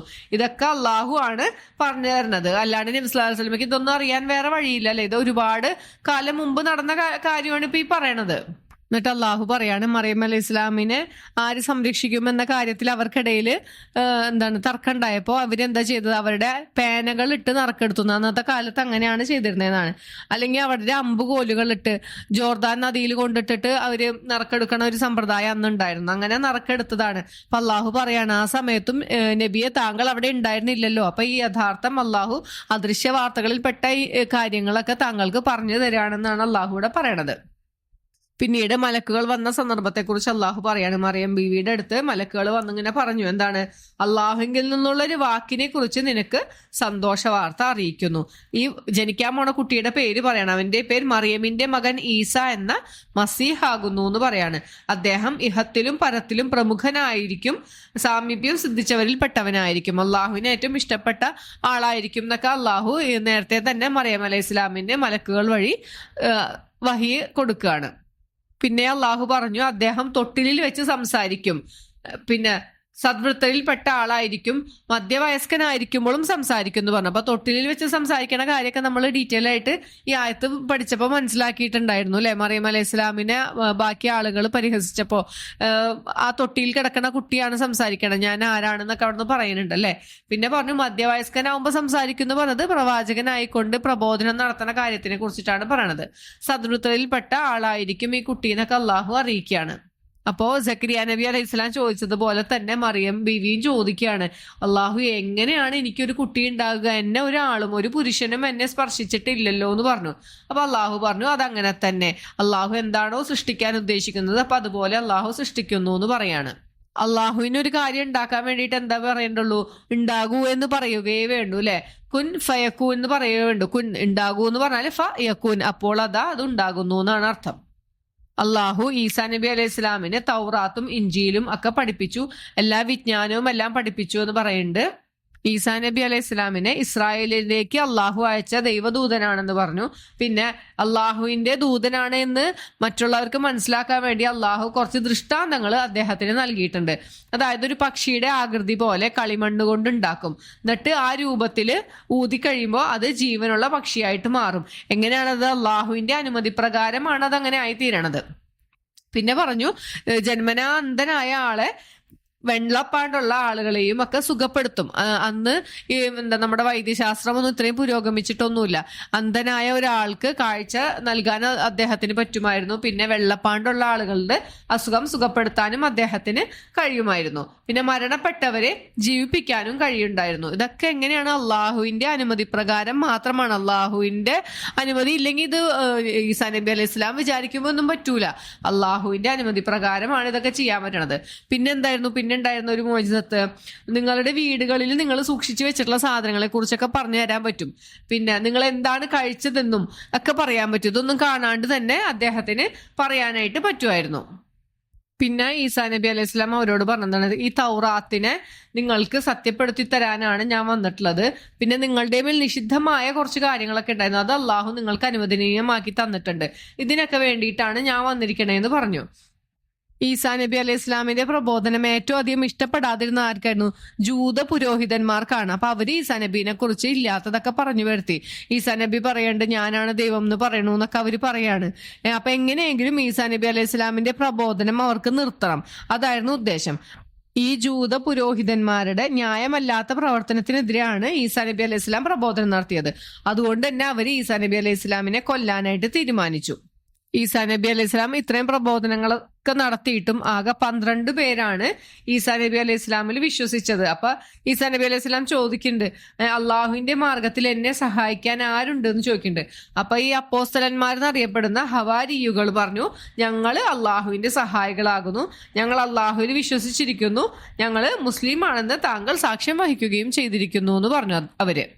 എന്നിട്ട് പിന്നെ അവരുടെ ഒരു പ്രാർത്ഥനയാണ് അള്ളാഹു പറഞ്ഞത്. എന്താണ്? ഞങ്ങളുടെ റബ്ബേ, നീ അവതരിപ്പിച്ചതിൽ ഞങ്ങൾ വിശ്വസിക്കുകയും ഞങ്ങൾ റസൂലിനെ പിൻപറ്റുകയും ചെയ്തിരിക്കുന്നു. ആകയാൽ നീ ഞങ്ങളെ സാക്ഷ്യം വഹിച്ചവരോടൊപ്പം രേഖപ്പെടുത്തണമെന്ന് അവരുടെ ഒരു പ്രാർത്ഥനയാണ്. ഈ പ്രാർത്ഥന നമ്മളും പഠിക്കുകയും ജീവിതത്തിൽ പകർത്തുകയും വേണം അല്ലെ. പിന്നെ അള്ളാഹു പറഞ്ഞു, ഈ ശത്രുക്കള് ഒരു തന്ത്രം പ്രയോഗിച്ചു, അപ്പോ അള്ളാഹുവും ഒരു തന്ത്രം പ്രയോഗിച്ചു എന്ന്. എന്തായിരുന്നു ആ തന്ത്രം? അള്ളാഹു ഈസാ നബി അലൈഹി ഇസ്ലാമിനെ ആകാശത്തേക്ക് ഉയർത്തി. ഈ ശത്രുക്കൾക്ക് കൊല്ലാനായിട്ട് ഇട്ടുകൊടുത്തില്ല എന്ന്. അപ്പൊ അതിന്റെ ഡീറ്റെയിൽ ആയിട്ടുള്ള കാര്യമൊക്കെ നമ്മൾ ഈ ഒരു പേജ് പറഞ്ഞിട്ടുണ്ട്. എന്നിട്ട് അള്ളാഹു പറഞ്ഞ എന്താ ഈസാ നബി അലൈഹി ഇസ്ലാമിനോട്? ഹേ ഈസ, നിന്നെ ഞാൻ പൂർണ്ണമായും ഏറ്റെടുത്തിരിക്കുന്നു, എന്നിലേക്ക് ഉയർത്തിയിരിക്കുന്നു, നിന്നെ ശുദ്ധമാക്കിയിരിക്കുന്നു എന്ന് പറഞ്ഞു അല്ലെ. ഈ അവിശ്വസിച്ച ആളുകളിൽ നിന്നൊക്കെ നിന്നെ ശുദ്ധമാക്കിയിരിക്കുന്നു എന്ന് പറഞ്ഞു.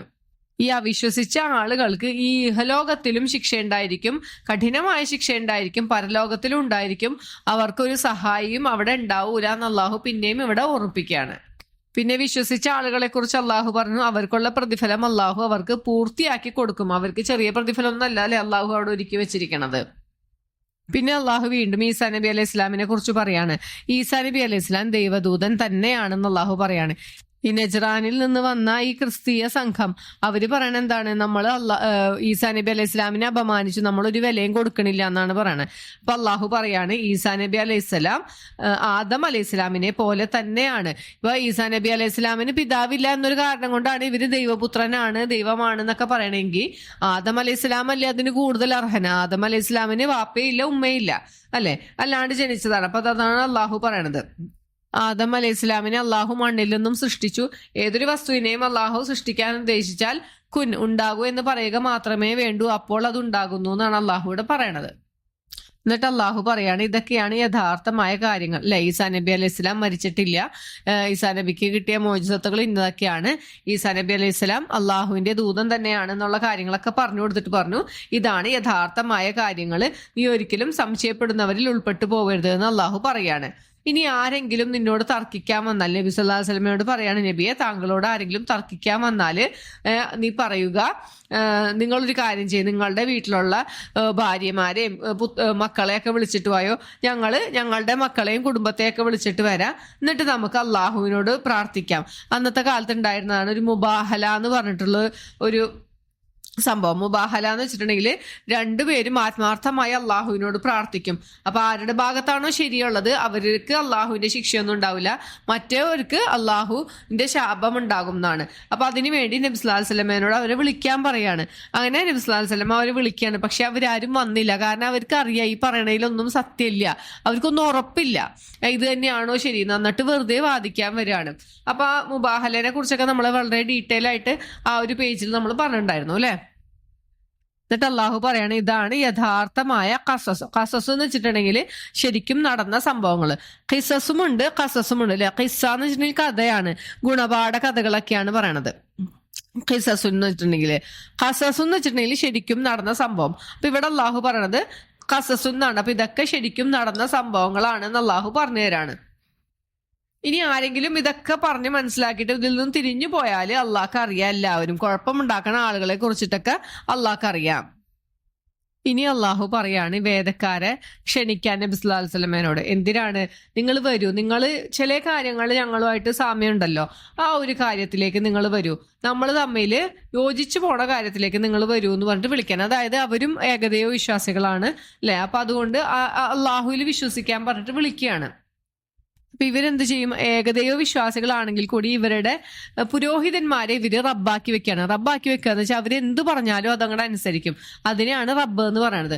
അപ്പൊ അങ്ങനെയല്ല, എന്താണോ അള്ളാഹു അല്ലെങ്കിൽ ദൈവം പറഞ്ഞിട്ടുള്ളതെന്ന് മനസ്സിലാക്കി ആ ഒരു കാര്യത്തിലേക്ക് വരൂ എന്നാണ്, അത് മനസ്സിലാക്കാനായിട്ട് വരൂ എന്നാണ് പറയണത് ഇവിടെ. അപ്പൊ ഇതുവരെ പറഞ്ഞ രണ്ടാമത്തെ ഭാഗം എന്ന് പറയുന്നത് നജ്റാനിൽ നിന്നും വന്ന ക്രിസ്തീയ നിവേദക സംഘത്തോടുള്ള ഒരു സംഭാഷണമായിരുന്നു. അവർ തമ്മിലുള്ള സംഭാഷണത്തിന്റെ അടിസ്ഥാനത്തിൽ അള്ളാഹു അവതരിപ്പിച്ച ആയത്തുകളാണ് ഇതെല്ലാം. ഇനി പറയണത് ഉഹദ് യുദ്ധത്തിന് തൊട്ട് മുൻപ് അവതരിച്ച ആയത്തുകളാണ്. അത് അള്ളാഹു വേദക്കാരെ വിളിച്ചുകൊണ്ടാണ് പറയണത്. ഇവിടെ രണ്ടഭിപ്രായമുണ്ട്. വേദക്കാരെന്ന് പറഞ്ഞിട്ടുണ്ടെങ്കിൽ ശരിക്കും ജൂതന്മാരും ഉണ്ട് ക്രിസ്ത്യാനികളും ഉണ്ടല്ലേ. ചില അഭിപ്രായത്തിൽ ഈ രണ്ടു കൂട്ടരോടാണ് അള്ളാഹു പറയണമെന്നുണ്ട്. ചിലവർ പറയണത് ക്രിസ്ത്യാനികളോട് തന്നെ, നേരത്തെ വന്ന നജ്റാനിൽ നിന്ന് വന്ന ആ സംഘത്തിനോട് തന്നെയുള്ള ആയത്തുകളാണെന്നും അഭിപ്രായമുണ്ട്. അള്ളാഹു ഇവിടെ തുടങ്ങണത് തന്നെ യാ അഹ്ലൽ കിതാബ് എന്നിട്ടാണ്, ഹേ വേദക്കാരെ എന്ന് വിളിച്ചിട്ടാണ്. നിങ്ങൾ എന്തിനാണ് ഇബ്രാഹിം നബി അലൈഹി ഇസ്ലാമിന്റെ കാര്യത്തിൽ ന്യായവാദം നടത്തുന്നതെന്ന്. കാരണം ഇവർ രണ്ടു കൂട്ടരും പറയും ഇബ്രാഹിം നബി അലൈഹി സ്വലാം ജൂതനാണെന്ന് ജൂതന്മാരും പറയും, ക്രിസ്ത്യാനിയാണെന്ന് ക്രിസ്ത്യാനികളും പറയും.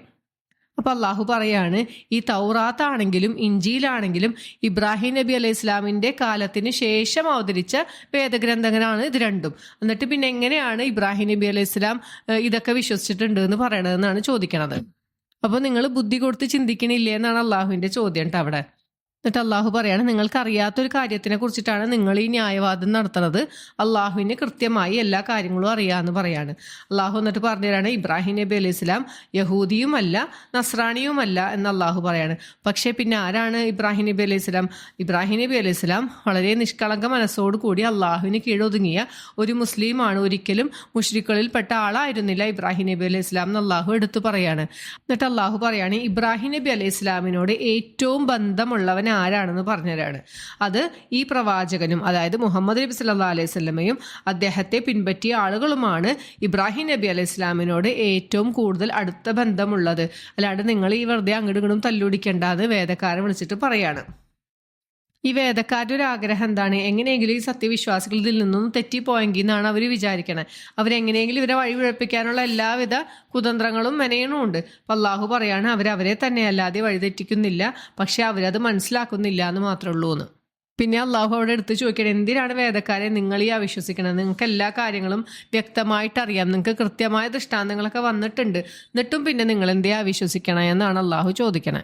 അപ്പോൾ ഇവര് ഈ സത്യവിശ്വാസികളെ തെറ്റിക്കാനായിട്ട് അവരെന്ത് ചെയ്യുന്ന വെച്ചാൽ ഈ സത്യവും അസത്യവും കൂട്ടിക്കലർത്തി അങ്ങോട്ട് പറയും. കുറച്ച് കാര്യങ്ങളൊക്കെ സത്യമായിരിക്കും, ബാക്കി കുറേ ഇവരെ വക കുറേ നുണകളും കൂട്ടിയിട്ട് ഇവരങ്ങോട്ട് പറയും. അപ്പോൾ അറിവില്ലാത്ത ആളുകൾ അത് കേൾക്കുമ്പോൾ വിശ്വസിക്കുമല്ലോ, അതിന് വേണ്ടിയിട്ട്. അപ്പോൾ എന്നിട്ട് ഇവർ തന്നെ ഇവരുടെ ആൾക്കാരോട് പറയാണ്, നിങ്ങളൊരു കാര്യം ചെയ്യുക, ആദ്യം പോയിട്ട് പറയുക നിങ്ങൾ അള്ളാഹുൽ വിശ്വസിച്ചു എന്ന് പ്രവാചകനോട് പറയുക. എന്നിട്ട് കുറച്ച് നാൾ അവിടെ നിന്നിട്ട് പിന്നെ പറയുക, അയ്യോ ഇത് മതം തീരെ ശരിയല്ല എന്ന് പറഞ്ഞിട്ട് അവിടെ നിന്ന് തിരിച്ചു പോരാനാണ് പറയണത്. അപ്പോൾ അറിവില്ലാത്ത ആളുകളും ദുർബല വിശ്വാസികളൊക്കെ പറയും, കണ്ട അവർ വിശ്വസിച്ച് പോയതാണ്, പിന്നെ അവർക്ക് മനസ്സിലായി അത് ശരിയല്ല എന്ന് പറഞ്ഞിട്ട് അവർ തിരിച്ചു പോന്നു എന്ന് പറഞ്ഞിട്ട്. അപ്പോൾ ഇതിൽ നിന്ന് ഒരുപാട് ആളുകൾ അതുപോലെ പോരും എന്ന് ഇവർ പറയുകയാണ്. പിന്നെ അള്ളാഹു പറഞ്ഞു, വേദക്കാരെല്ലാവരും ഒരുപോലെ അല്ല.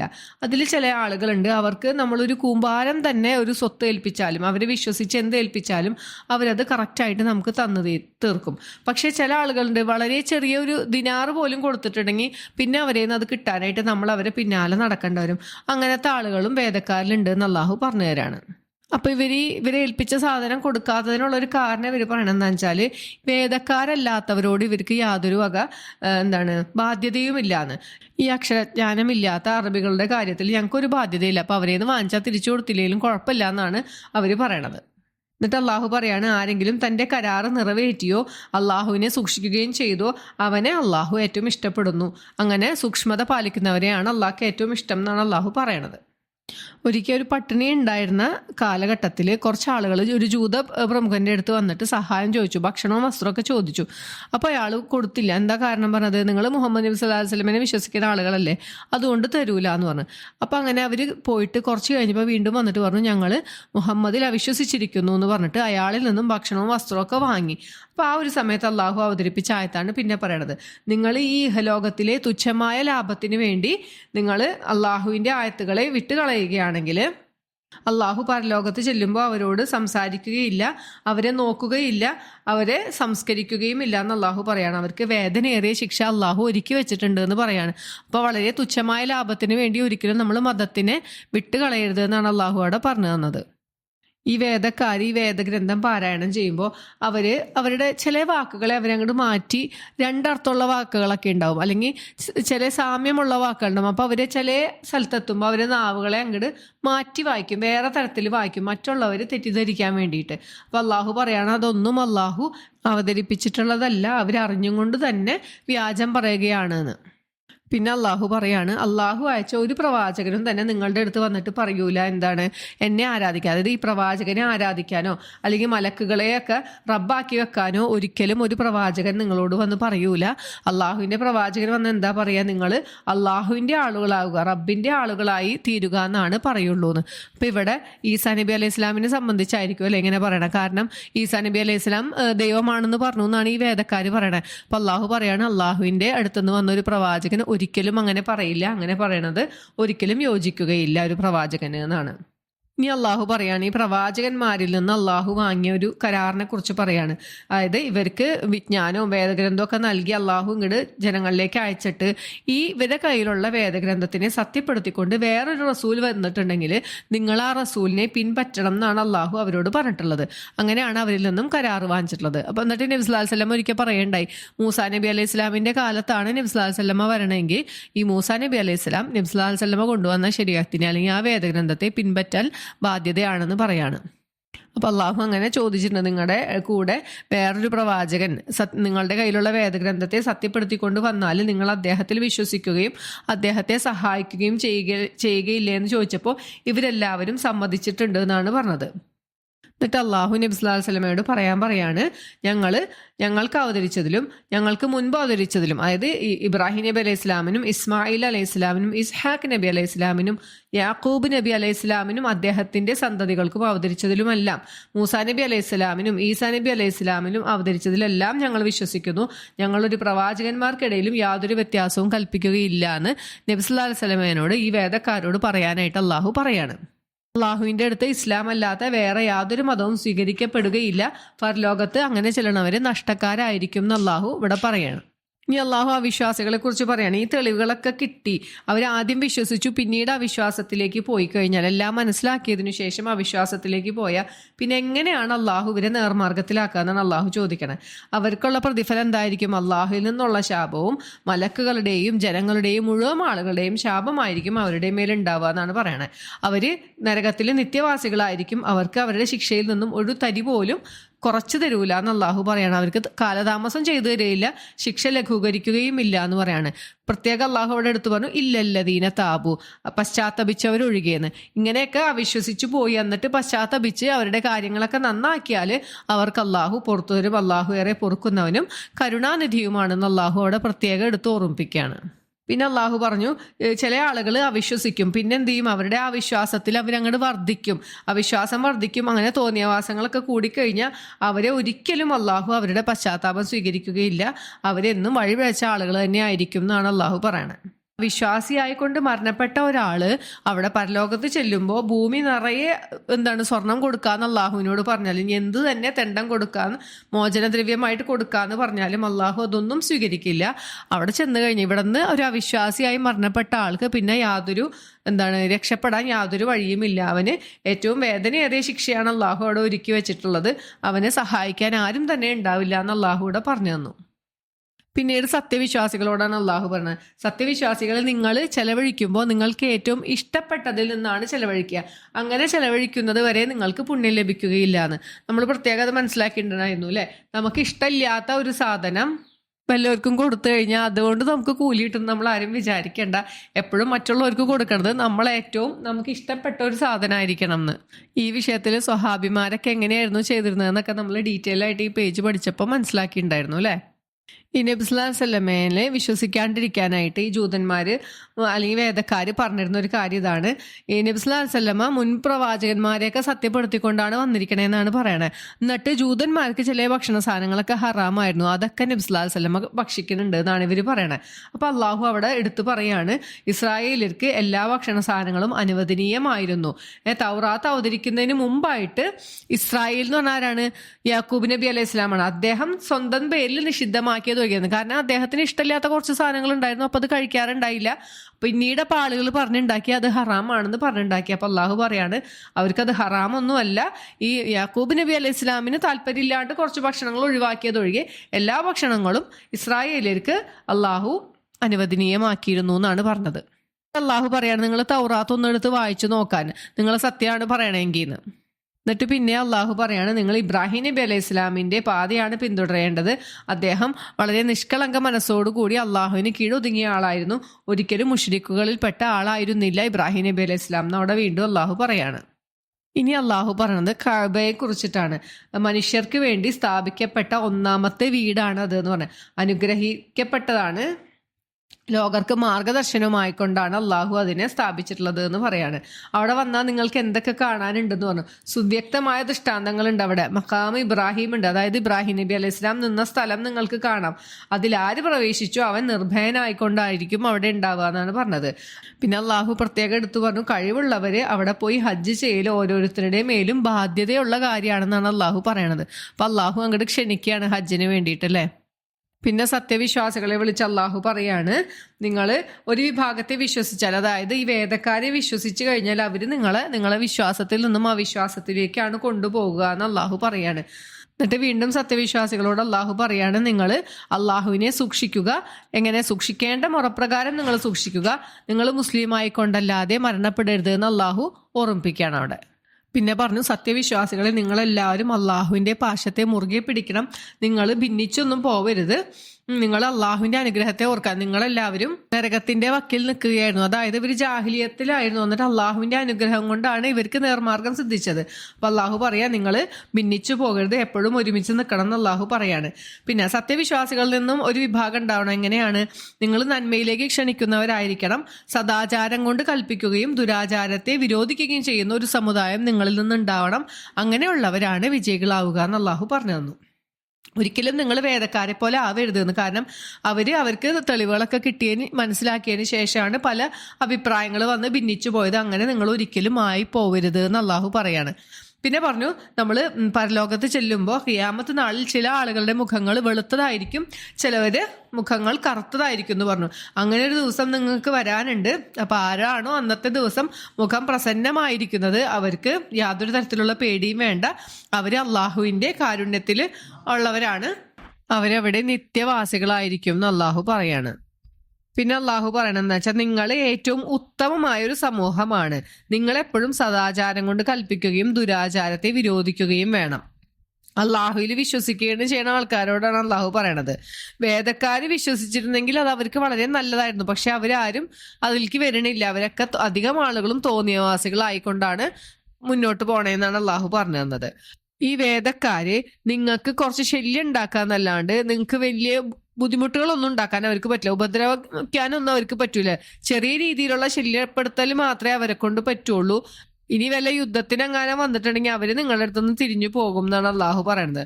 അവർക്ക് ഒരിക്കലും സഹായം ലഭിക്കുകയില്ല എന്ന് അള്ളാഹു ഓർമ്മിപ്പിച്ചു. പിന്നെ ഈ വേദക്കാരെ കുറിച്ച് അള്ളാഹു പറഞ്ഞെന്താണ്? അവരെവിടെ പോയാലും അവർക്ക് നിന്ദ്യതയാണ് എപ്പോഴും ഉണ്ടാവുക. ഒന്നില്ലെങ്കിൽ അള്ളാഹുവിന്റെ സഹായം, അല്ലെങ്കിൽ മറ്റുള്ള ജനങ്ങളുടെ സഹായം കൊണ്ട് മാത്രമാണ് അവർക്ക് ഒന്ന് രക്ഷപ്പെട്ടു പോകാൻ പറ്റുള്ളൂ. അങ്ങനെയാണ് അവരുടെ നിലനിൽപ്പ്. പിന്നെ വീണ്ടും അള്ളാഹു ഈ വേദക്കാരിലെ നല്ല ആളുകളെ കുറിച്ച് പറയാണ്. അവരെല്ലാവരും ഒരുപോലെയല്ല. വേദക്കാരില് ചൊവ്വിന് നിലകൊള്ളുന്ന ആൾക്കാരുണ്ട്. അവരെന്താണ്? രാത്രി സമയങ്ങളിൽ നമസ്കരിക്കുകയും അള്ളാഹുവിനോട് പ്രാർത്ഥിക്കുകയും ഒക്കെ ചെയ്യുന്ന ആളുകൾ അവരുടെ ഭാഗത്തുണ്ട്. നമ്മൾ അബ്ദുല്ലാഹിബിനു സലാം റളിയല്ലാഹു അൻഹുവിന്റെ കാര്യമൊക്കെ മനസ്സിലാക്കിയിട്ടുണ്ടായിരുന്നു അല്ലെ? അവരുടെ പ്രത്യേകതകൾ അള്ളാഹു പറയാണ്. അവര് അള്ളാഹുവിലും അന്ത്യനാളിലും വിശ്വസിക്കുന്ന ആളുകളാണ്. അവര് സദാചാരം കൽപ്പിക്കുന്ന ആൾക്കാരാണ്. ദുരാചാരത്തെ വിരോധിക്കാറുണ്ട് അവര്. പിന്നെ നല്ല കാര്യങ്ങളിൽ അവർ ധൃതി കൂട്ടാറുണ്ടായിരുന്നു എന്നാണ് അള്ളാഹു പറഞ്ഞു തരുന്നത്. അതായത് നല്ല കാര്യങ്ങൾ ചെയ്ത് മുന്നേറുന്ന ആളുകളായിരുന്നു അവര്.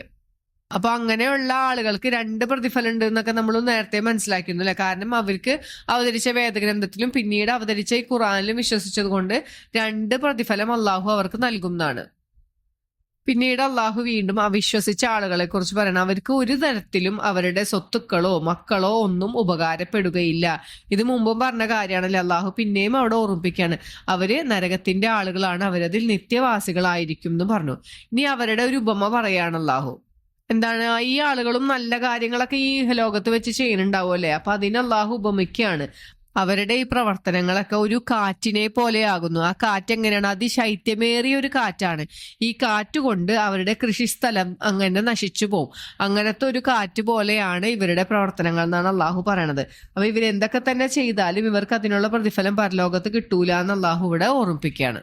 പിന്നെ സത്യവിശ്വാസികളോട് അള്ളാഹു പറയാണ്, നിങ്ങൾ ഒരിക്കലും വിശ്വാസികളെ അല്ലാണ്ടുള്ള ആളുകളെ നിങ്ങളെ ഏറ്റവും ആത്മമിത്രമാക്കി വെക്കരുത്, നിങ്ങളുടെ രഹസ്യങ്ങൾ പറയുന്നവരാക്കി വെക്കരുത് എന്ന് അള്ളാഹു പറയാണ്. അപ്പൊ നിങ്ങൾ അവരോട് എങ്ങനെയാണ് സ്നേഹം പ്രകടിപ്പിക്കണത്?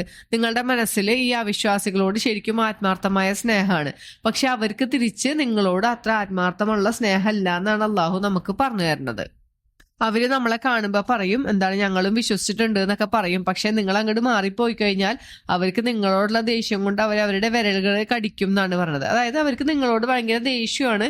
അവരുടെ പുറമേ കാണിക്കണതിനേലും കൂടുതലാണ് അവരുടെ ഹൃദയങ്ങളിലുള്ളതെന്നാണ് അള്ളാഹു നമുക്ക് പറഞ്ഞു തരുന്നത്.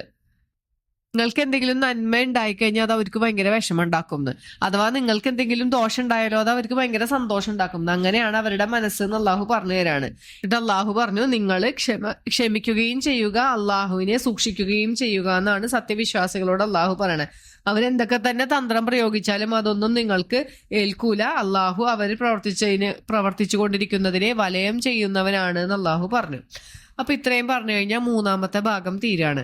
ഇനി അടുത്ത ഭാഗം എന്ന് പറഞ്ഞാൽ ഉഹദ് യുദ്ധത്തിന് ശേഷം അവതരിച്ച ആയത്തുകളാണ്. അപ്പൊ ഉഹുദ് യുദ്ധം എന്തായിരുന്നു, എങ്ങനെയായിരുന്നു എന്നൊക്കെ നമ്മൾ ഡീറ്റെയിൽ ആയിട്ട് മനസ്സിലാക്കിയതാണ് അല്ലെ. അപ്പൊ ഇനി ഉഹുദ് യുദ്ധത്തിന്റെ ഒരു നിരൂപണമാണ്. എല്ലാം കഴിഞ്ഞിട്ട് അള്ളാഹു പറയാണ് നിങ്ങൾ ഇങ്ങനെയൊക്കെ ചെയ്തില്ലേ എന്നുള്ള കാര്യങ്ങളൊക്കെയാണ് അള്ളാഹു ഇനിയുള്ള ഭാഗത്ത് നമുക്ക് പറഞ്ഞു തരുന്നത്. അപ്പോൾ ഉഹുദ് യുദ്ധം എന്ന് വെച്ചിട്ടുണ്ടെങ്കിൽ ഹിജ്റ 3-ാം വർഷം ശവ്വാൽ മാസത്തിലായിരുന്നു എന്ന് നമ്മൾ മനസ്സിലാക്കി. അത് ബദറിൽ ഉണ്ടായ ഒരു പരാജയത്തിന് പ്രതികാരം വീട്ടാനാണ് മക്കയിൽ നിന്നും സർവ്വസന്നാഹങ്ങളുമായിട്ട് മദീനയെ ലക്ഷ്യമാക്കി 3000 പേരടങ്ങുന്ന ഒരു സംഘം വരുന്നത്. ആ വിവരം നബി സ്വല്ലല്ലാഹു അലൈഹി വസല്ലം അറിഞ്ഞപ്പോൾ സ്വഹാബികളുമായി കൂടിയാലോചിച്ചു, ഇങ്ങനെ അവര് വരുന്നുണ്ട് എന്ന് പറഞ്ഞപ്പോ. അപ്പൊ മിക്കവാറും സ്വഹാബികൾ, സീനിയർ സ്വഹാബികളൊക്കെ പറഞ്ഞെന്താണ്, നമുക്ക് മദീനയിൽ എത്തുമ്പോൾ നേരിടാന്നായിരുന്നു.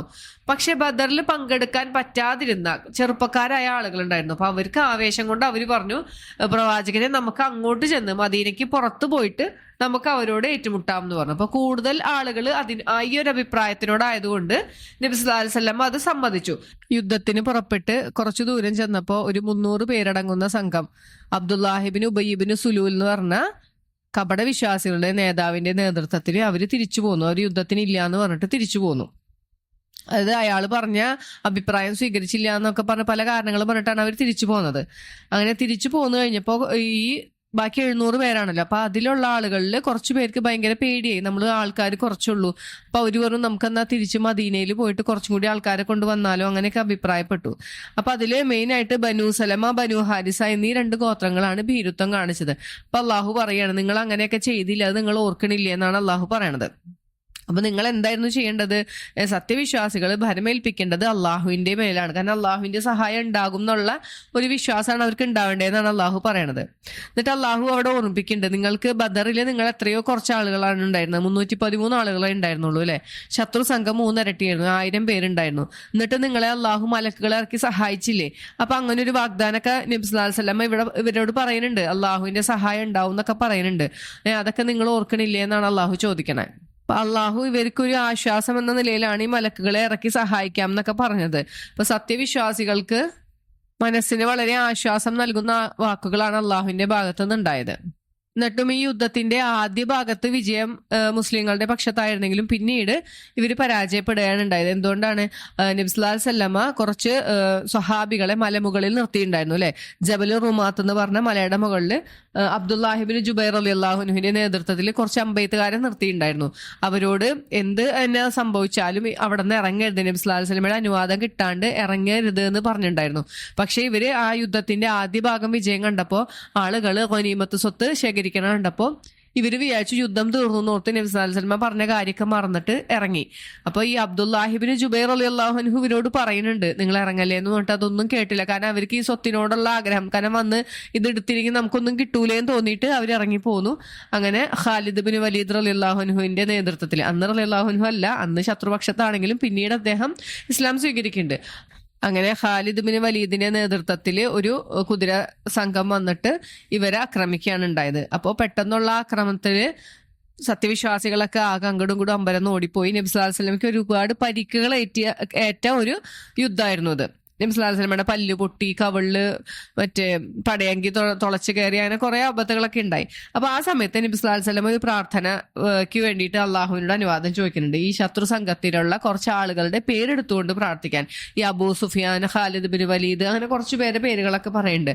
ആ സമയത്ത് അപ്പൊ അള്ളാഹു നബി സല്ലല്ലാഹു അലൈഹി വസല്ലമയെ തിരുത്താണ് നമ്മൾ കണ്ടത് അല്ലെ. എന്താ പറഞ്ഞത്? നബിയെ, താങ്കൾക്ക് അങ്ങനെ ഒരു പ്രാർത്ഥന നടത്താനുള്ള അവകാശമില്ല, അല്ലെങ്കിൽ അതിനുള്ള അധികാരം അള്ളാഹു തന്നിട്ടില്ല. കാരണം അള്ളാഹു ഉദ്ദേശിക്കുന്നവർക്ക് അള്ളാഹു പുറത്തു കൊടുക്കും. അപ്പൊ നമ്മളും എപ്പോഴും അത് മനസ്സിൽ വെക്കേണ്ടതാണ്. പ്രബോധനം നടത്തുന്ന ഏതൊരാളും എന്താണ് ഈ ഒരു കാര്യം മനസ്സിലുണ്ടാവണം. കാരണം നമുക്ക് ഒരാളെ കുറിച്ച് മുൻവിധി ഉണ്ടാവാൻ പാടില്ല. നമ്മൾ ഇന്ന ആള് ഇയാൾ ഇനിയിപ്പോ നന്നാവാൻ പോണില്ല, അത്രയും മോശം നടപ്പാണ് എന്നൊന്നും പറയാൻ പാടില്ല. കാരണം അള്ളാഹു എപ്പോ വേണമെങ്കിലും മനുഷ്യന്റെ മനസ്സിനെ മാറ്റിമറിക്കാം അല്ലെ. നല്ല ആള് ചീത്തയാവാനും ചീത്തയായ ആള് നല്ല നേർമാർഗത്തിൽ വരാനും ഒന്നും അധികം സമയം വേണ്ട. എന്നിട്ട് ഇവിടെ അള്ളാഹു പറയണത്, ആകാശഭൂമികളിലുള്ളത് മുഴുവൻ അള്ളാഹുവിന്റെയാണ്. അള്ളാഹു ഉദ്ദേശിക്കുന്നവർക്ക് അള്ളാഹു പുറത്തു കൊടുക്കും, അള്ളാഹു ഉദ്ദേശിക്കുന്നവരെ അവൻ ശിക്ഷിക്കുകയും ചെയ്യും. പിന്നീട് അള്ളാഹു സാമ്പത്തികമായ ഒരു കാര്യമാണ് പറയുന്നത്, ഹേ വിശ്വസിച്ചവരെ, നിങ്ങൾ ഇരട്ടിയായിട്ട് പലിശ മുതൽ തിന്നരുത് എന്ന്. ഇവിടെ പറയാൻ കാരണം എന്താണ്? ആ ഉഹുദ് യുദ്ധത്തിൽ ഇവർക്കുണ്ടായ പരാജയത്തിന്റെ ഒരു കാരണം ഇവര് ആ ഗനീമത്ത് മോഹിച്ചുകൊണ്ട് ഇറങ്ങി പോകുന്നതാണ്. അപ്പൊ സ്വത്തിനെ കുറിച്ച് അള്ളാഹു പറയാണ്, നിങ്ങൾ ഒരിക്കലും ഇരട്ടിയായിട്ട് പലിശ മുതൽ തിന്നരുത്, നിങ്ങൾ അള്ളാഹുവിനെ സൂക്ഷിക്കുക, നിങ്ങൾക്ക് വിജയം പ്രാപിച്ചേക്കാം. പിന്നെയും അള്ളാഹു പറയാണ്, സത്യവിശ്വാസികളെ നിങ്ങൾക്ക് സൂക്ഷിക്കുക. കാരണം അള്ളാഹുവിനെ സൂക്ഷിക്കാൻ പറഞ്ഞു അല്ലെ. വിശ്വാസികൾക്ക് വേണ്ടിയാണ് നരകം ഒരുക്കി വെച്ചിരിക്കണമെങ്കിലും നിങ്ങൾ സൂക്ഷിക്കണം, നിങ്ങൾ അതിലോട്ട് ചെന്നെത്താം എന്നല്ലേ. അതാണ് എപ്പോ വേണമെങ്കിലും കൽബ് മാറ്റി മറിക്കുന്ന അള്ളാഹുവിന് കൽബ് മാറ്റാൻ പറ്റും. അതുകൊണ്ട് നിങ്ങൾ സൂക്ഷ്മത എപ്പോഴും കൈവിടാതെ നോക്കണം എന്നാണ് അള്ളാഹു പറയണത്. അടുത്ത ആയത്തിൽ അള്ളാഹു സത്യവിശ്വാസികളെ ഉപദേശിക്കണം എങ്ങനെയാണ്, നിങ്ങൾ അള്ളാഹുവിന്റെ പാപമോചനത്തിലേക്ക് മുന്നേറി വരൂ, സ്വർഗത്തിലേക്ക് മുന്നേറി വരൂ എന്ന്. അപ്പോൾ നമുക്കത് എവിടെ ഒരു നന്മ ചെയ്യാനൊരു അവസരം കിട്ടിയാലും അത് പാഴാക്കരുത്, അത് നമ്മളെ സ്വർഗത്തിലേക്ക് അടുപ്പിക്കണാണല്ലേ. അപ്പോൾ അത് ഖുറാനിൽ പല സ്ഥലങ്ങളിലും പറഞ്ഞിട്ടുണ്ട്. പ്രവാചകന്മാരുടെ ഒരു പ്രത്യേകതയായിട്ട് അള്ളാഹു പറയുന്നുണ്ട്. പ്രവാചകന്മാർക്ക് പലപ്പോഴും പല തെറ്റുകളും ജീവിതത്തിൽ ഉണ്ടായിട്ടുണ്ട്. അപ്പൊ അള്ളാഹു അവർക്ക് പുറത്തു കൊടുക്കാനുള്ള ഒരു കാരണം അതാണ്. അവര് നന്മ കണ്ടു കഴിഞ്ഞാൽ, നന്മ ചെയ്യാനൊരു അവസരം കിട്ടിക്കഴിഞ്ഞാൽ അവരവിടെ ആലോചിച്ച് നിൽക്കൂല എന്നാണ്. എവിടെ ഒരു നന്മ ചെയ്യാനൊരു അവസരം കിട്ടിയാലും അപ്പൊ അത് ചെയ്യാറുണ്ടായിരുന്നു എന്നാണ്. അത് എത്ര ചെറുതായാലും ശരി വലുതായാലും ശരി. അപ്പൊ അള്ളാഹു ഇവിടെ ഉപദേശിക്കുകയാണ്, നിങ്ങൾ ധൃതി കൂട്ടുക, എന്റെ അള്ളാഹുവിന്റെ പാപമോചനത്തിലേക്കും അള്ളാഹുവിന്റെ സ്വർഗത്തിലേക്കും നിങ്ങൾ മുന്നേറി വരാൻ. അപ്പൊ ഈ സ്വർഗം എങ്ങനെയാണ്? ഈ ആകാശഭൂമികളുടെ അത്ര വിശാലമുള്ളതാണ് ഈ സ്വർഗം. അത് അള്ളാഹു തഖ്വയുള്ളവർക്ക് വേണ്ടി ഒരുക്കി വെച്ചിരിക്കുന്നു. അള്ളാഹുവിനെ സൂക്ഷിച്ച് ജീവിച്ച ആളുകൾക്ക് വേണ്ടി ഒരുക്കി തയ്യാറാക്കി വെച്ചിട്ടുണ്ട് എന്നാണ് അള്ളാഹു പറഞ്ഞു തരുന്നത്. പിന്നെ ഈ സ്വർഗത്തിലേക്ക് മുന്നേറുന്ന ആൾക്കാരുടെ ഒരു ക്വാളിറ്റി അള്ളാഹു പറഞ്ഞു, അവരെ അവരുടെ സന്തോഷാവസ്ഥയിലും, അതായത് അവർക്ക് സാമ്പത്തികമായി നല്ല അവസ്ഥ ഉണ്ടാകുമ്പോഴും, അല്ലെങ്കിൽ അവർ ജീവിതത്തിൽ സന്തോഷിക്കുന്ന ഒരു അവസരത്തിലാണെങ്കിലും, ഇനി അവരെന്തെങ്കിലും കഷ്ടപ്പാടിലാണ്, സാമ്പത്തികമായ കഷ്ടപ്പാടാവാം, അല്ലെങ്കിൽ രോഗം കൊണ്ടാവാം, അല്ലെങ്കിൽ എന്ത് തരത്തിലുള്ള കഷ്ടപ്പാടിന്റെ സമയത്താണെങ്കിലും അവര് ചെലവഴിക്കുന്നവരാണ്, അള്ളാഹുവിന്റെ മാർഗത്തിൽ ചെലവഴിക്കുന്ന ആളുകളാണ്. അതിന്റെ തോതിലൊക്കെ വ്യത്യാസം ഉണ്ടാവാം അല്ലെ. സമ്പത്തുള്ളപ്പോൾ അതിനനുസരിച്ച് ചെലവഴിക്കുന്നുണ്ടാവും, ഇല്ലെങ്കിൽ ഇല്ലാത്തപ്പോ അതനുസരിച്ച് കുറഞ്ഞിട്ടായിരിക്കും. പക്ഷെ ആ അള്ളാഹുവിന്റെ മാർഗത്തിൽ ചെലവഴിക്കാനുള്ള ആ ഒരു മനസ്സ് അവർക്ക് എപ്പോഴും ഉണ്ടായിരിക്കും. പിന്നെ പറഞ്ഞ അടുത്തൊരു ക്വാളിറ്റി എന്താ പറഞ്ഞത്, നമുക്ക് എല്ലാവർക്കും ദേഷ്യം വരുന്നവരാണ് അല്ലെ. അപ്പൊ ദേഷ്യത്തെ ഒതുക്കി വെക്കുന്ന ആളുകളായിരിക്കും മനുഷ്യന്മാർക്ക്, പിന്നെ വിട്ടുവീഴ്ച ചെയ്യുന്ന ആളുകളും. അങ്ങനെ 3 സ്വഭാവങ്ങളാണ് അള്ളാഹു പറഞ്ഞത് സ്വർഗത്തിലേക്ക് മുന്നേറുന്ന ആളുകളെ കുറിച്ചിട്ട്. അള്ളാഹുവിന്റെ മാർഗത്തിൽ ഏതൊരു അവസരത്തിലും ചെലവഴിക്കുന്ന ആൾക്കാര്, പിന്നെ ദേഷ്യം വരുമ്പോ അവിടെ ഒതുക്കി വെക്കാൻ കഴിവുള്ള ആളുകൾ. അതാണ് കുറച്ച് ബുദ്ധിമുട്ടല്ലേ നമുക്ക്. അപ്പൊ ദേഷ്യം വന്നു കഴിഞ്ഞ് നമുക്ക് എല്ലാം കഴിയുമ്പോഴായിരിക്കും ഓർമ്മയൊക്കെ വരുള്ളൂ. പക്ഷെ അള്ളാഹു പറയണ എന്താണ്, ഇത്തിരി ബുദ്ധിമുട്ടുള്ള കാര്യമായോണ്ടാ പറയണ, സ്വർഗത്തിലേക്ക് എത്താൻ അത്ര എളുപ്പം കൊണ്ടൊന്നും പറ്റൂലല്ലോ. അപ്പൊ കോപത്തെ ഒതുക്കി വെക്കുന്നവരാണ്. പിന്നെ മനുഷ്യർക്ക് വിട്ടുവീഴ്ച ചെയ്യുക. കാരണം നമ്മളോട് പലരും പലതും ചെയ്തിട്ടുണ്ടാവാം അല്ലെ. അപ്പൊ നമ്മൾ അവർക്ക് വിട്ടുവീഴ്ച ചെയ്യാനുള്ള ഒരു മനസ്സുണ്ടാവണം എന്നാണ് അള്ളാഹു പറയണത്. അപ്പൊ അള്ളാഹു അങ്ങനെയുള്ള ആളുകളെ, നന്മ ചെയ്യുന്നവരെ അള്ളാഹു ഇഷ്ടപ്പെടുന്നു എന്നാണ് അള്ളാഹു പറഞ്ഞു തരുന്നത്. മനുഷ്യന്മാരെല്ലാവരും തെറ്റ് ചെയ്യണവരാണല്ലേ. അപ്പൊ അള്ളാഹുവിടെ പറയാണ്, ചിലർ ഈ നല്ല ആളുകൾ എങ്ങനെയായിരിക്കും, അവർക്ക് എന്തെങ്കിലും തെറ്റൊക്കെ പറ്റിക്കഴിഞ്ഞു കഴിഞ്ഞാൽ അവരപ്പം അള്ളാഹുവിനെ ഓർക്കും, അള്ളാഹുവിനോട് പാപമോചനം തേടും. അങ്ങനെയുള്ള ആളുകൾക്ക് എന്താണ്, അള്ളാഹു അവരുടെ പാപങ്ങൾ പുറത്തു കൊടുക്കും എന്നാണ് പറയണത്. അള്ളാഹു അല്ലാണ്ട് നിങ്ങൾക്ക് പാപം പുറത്തുതരാൻ വേറെ ആരാന്ന് അള്ളാഹു ചോദിക്കണ്ടല്ലേ ഖുറാനില്. ഒരിക്കലും ഒരു സത്യവിശ്വാസിയായ അല്ലെങ്കിൽ അള്ളാഹുവിനെ ഭയപ്പെടുന്ന ആള് അവരുടെ ഈ തെറ്റില് ഉറച്ചു നിൽക്കൂലെന്ന്. അതാണ് ഒരു ക്വാളിറ്റി ആയിട്ട് അള്ളാഹു പറയണത്. അപ്പൊ അവർക്ക് തെറ്റ് പറ്റിക്കഴിഞ്ഞാൽ അവരപ്പം തന്നെ അള്ളാഹുവിനെ ഓർക്കുകയും അള്ളാഹുവിനോട് പാപമോചനം തേടുകയും ചെയ്യും. പരമാവധി ആ തെറ്റിൽ നിന്ന് വിട്ടു നിൽക്കാനായിട്ട് ശ്രമിക്കുന്നു. കാരണം നമ്മൾ മനുഷ്യനാണ്, പിശാച് ഇടയ്ക്കിടയ്ക്ക് നമ്മളെ തെറ്റിലേക്ക് കൊണ്ടുപോകും. ഒരിക്കലും നമ്മൾ ആ തെറ്റിനെ ന്യായീകരിക്കരുത്. അതാണ് അള്ളാഹു പറഞ്ഞ അവിടെ, തെറ്റിൽ ഉറച്ചു നിൽക്കാത്ത ആളുകളായിരിക്കും എന്ന്. അങ്ങനെയുള്ള ആളുകൾക്ക് അള്ളാഹുവിന്റെ പ്രതിഫലം ഉണ്ട്. എന്താണ്? പാപമോചനം ഉണ്ട്. അള്ളാഹു അവർക്ക് വേണ്ടി സ്വർഗം ഒരുക്കി വെച്ചിരിക്കുന്നു. താഴ്ഭാഗത്തു കൂടി അരുവികൾ ഒഴുകുന്ന സ്വർഗങ്ങൾ ഒരുക്കി വെച്ചിരിക്കുന്നു. അവർ അതിൽ നിത്യവാസികളായിരിക്കും. ഇത് അള്ളാഹുവിൽ നിന്നുള്ള പ്രതിഫലം എത്രയോ നല്ലതാണ്, നന്മയേറിയതാണ് എന്നാണ് അള്ളാഹു പറഞ്ഞു തന്നെ. എന്നിട്ട് പിന്നെ അള്ളാഹു പറയണത്, നിങ്ങൾക്ക് ഇവിടെ തന്നെ ദൃഷ്ടാന്തങ്ങൾ അള്ളാഹു കാണിച്ചു തന്നിട്ടല്ലേ. നിങ്ങളുടെ മുമ്പുള്ള ഒരുപാട് സമൂഹങ്ങൾ നശിപ്പിക്കപ്പെട്ടു പോയിട്ടുണ്ട്. അവര് അള്ളാഹുവിനെ ധിക്കരിച്ച ആളുകളുടെ പര്യവസാനം എങ്ങനെയായിരുന്നു എന്ന് നിങ്ങളൊന്ന് അന്വേഷിച്ചറിയാൻ, ഒന്നില്ലെങ്കിൽ സ്ഥലങ്ങൾ പോയി കാണാൻ മാത്രമല്ല, നമുക്കിപ്പോ മുമ്പുള്ള സമുദായങ്ങൾ, ആദ് സമുദായത്തിന്റെയും അവരുടെയൊക്കെ അവശിഷ്ടങ്ങൾ, ഫിരൗൻ, അങ്ങനെ ഒരുപാട് സമുദായങ്ങളുടെ അവശിഷ്ടങ്ങൾ ഇപ്പോഴും ഉണ്ട് കാണാനായിട്ട്. അപ്പൊ എല്ലാവർക്കും പോയി കാണാൻ പറ്റിക്കൊള്ളുന്നില്ല. പക്ഷെ ആ ചരിത്രം പഠിച്ചു മനസ്സിലാക്കാൻ, അവരെങ്ങനെയാണ് അവരുടെ അവസാനം ഉണ്ടായെന്നൊന്ന് മനസ്സിലാക്കാനാണ് അള്ളാഹു പറയണത്. ഇനി അള്ളാഹു വീണ്ടും ആ ഉഹദ് യുദ്ധത്തിന്റെ രംഗത്തിലോട്ട് തന്നെ പോവാണ്. എന്താണ് അള്ളാഹു പറയണേ? നിങ്ങൾ വിഷമിക്കൊന്നും വേണ്ട. നിങ്ങൾക്ക് ഒരുപാട് മുറിവുകളും ഇതൊക്കെ പറ്റിയിട്ടുണ്ട്, ആപത്തുകളും ഒക്കെ പറ്റിയിട്ടുണ്ട്, നഷ്ടങ്ങളും ഒക്കെ ഉണ്ടായിട്ടുണ്ട്. പക്ഷെ നിങ്ങൾ സത്യവിശ്വാസികളാണെങ്കിൽ നിങ്ങൾ തന്നെയാണ് ഏറ്റവും ഉത്തമന്മാരെന്ന് അള്ളാഹു പറഞ്ഞു തന്നു.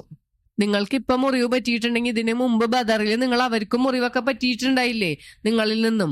അതാണ് അള്ളാഹു പറയണത്. ഇപ്പൊ എപ്പോഴും ഒരാളുടെ ഭാഗത്തല്ല വിജയം ഉണ്ടാവാന്നാണ് അള്ളാഹു പറയുന്നത്. ആ ദിവസങ്ങളെ അള്ളാഹു മനുഷ്യർക്കിടയിൽ കൈമാറ്റം നടത്തിക്കൊണ്ടിരിക്കുന്നു. അതായത് പരാജയവും വിജയവും ഒക്കെ അങ്ങോട്ടും ഇങ്ങോട്ടും ഒക്കെ മാറി മറിഞ്ഞുകൊണ്ടിരിക്കും.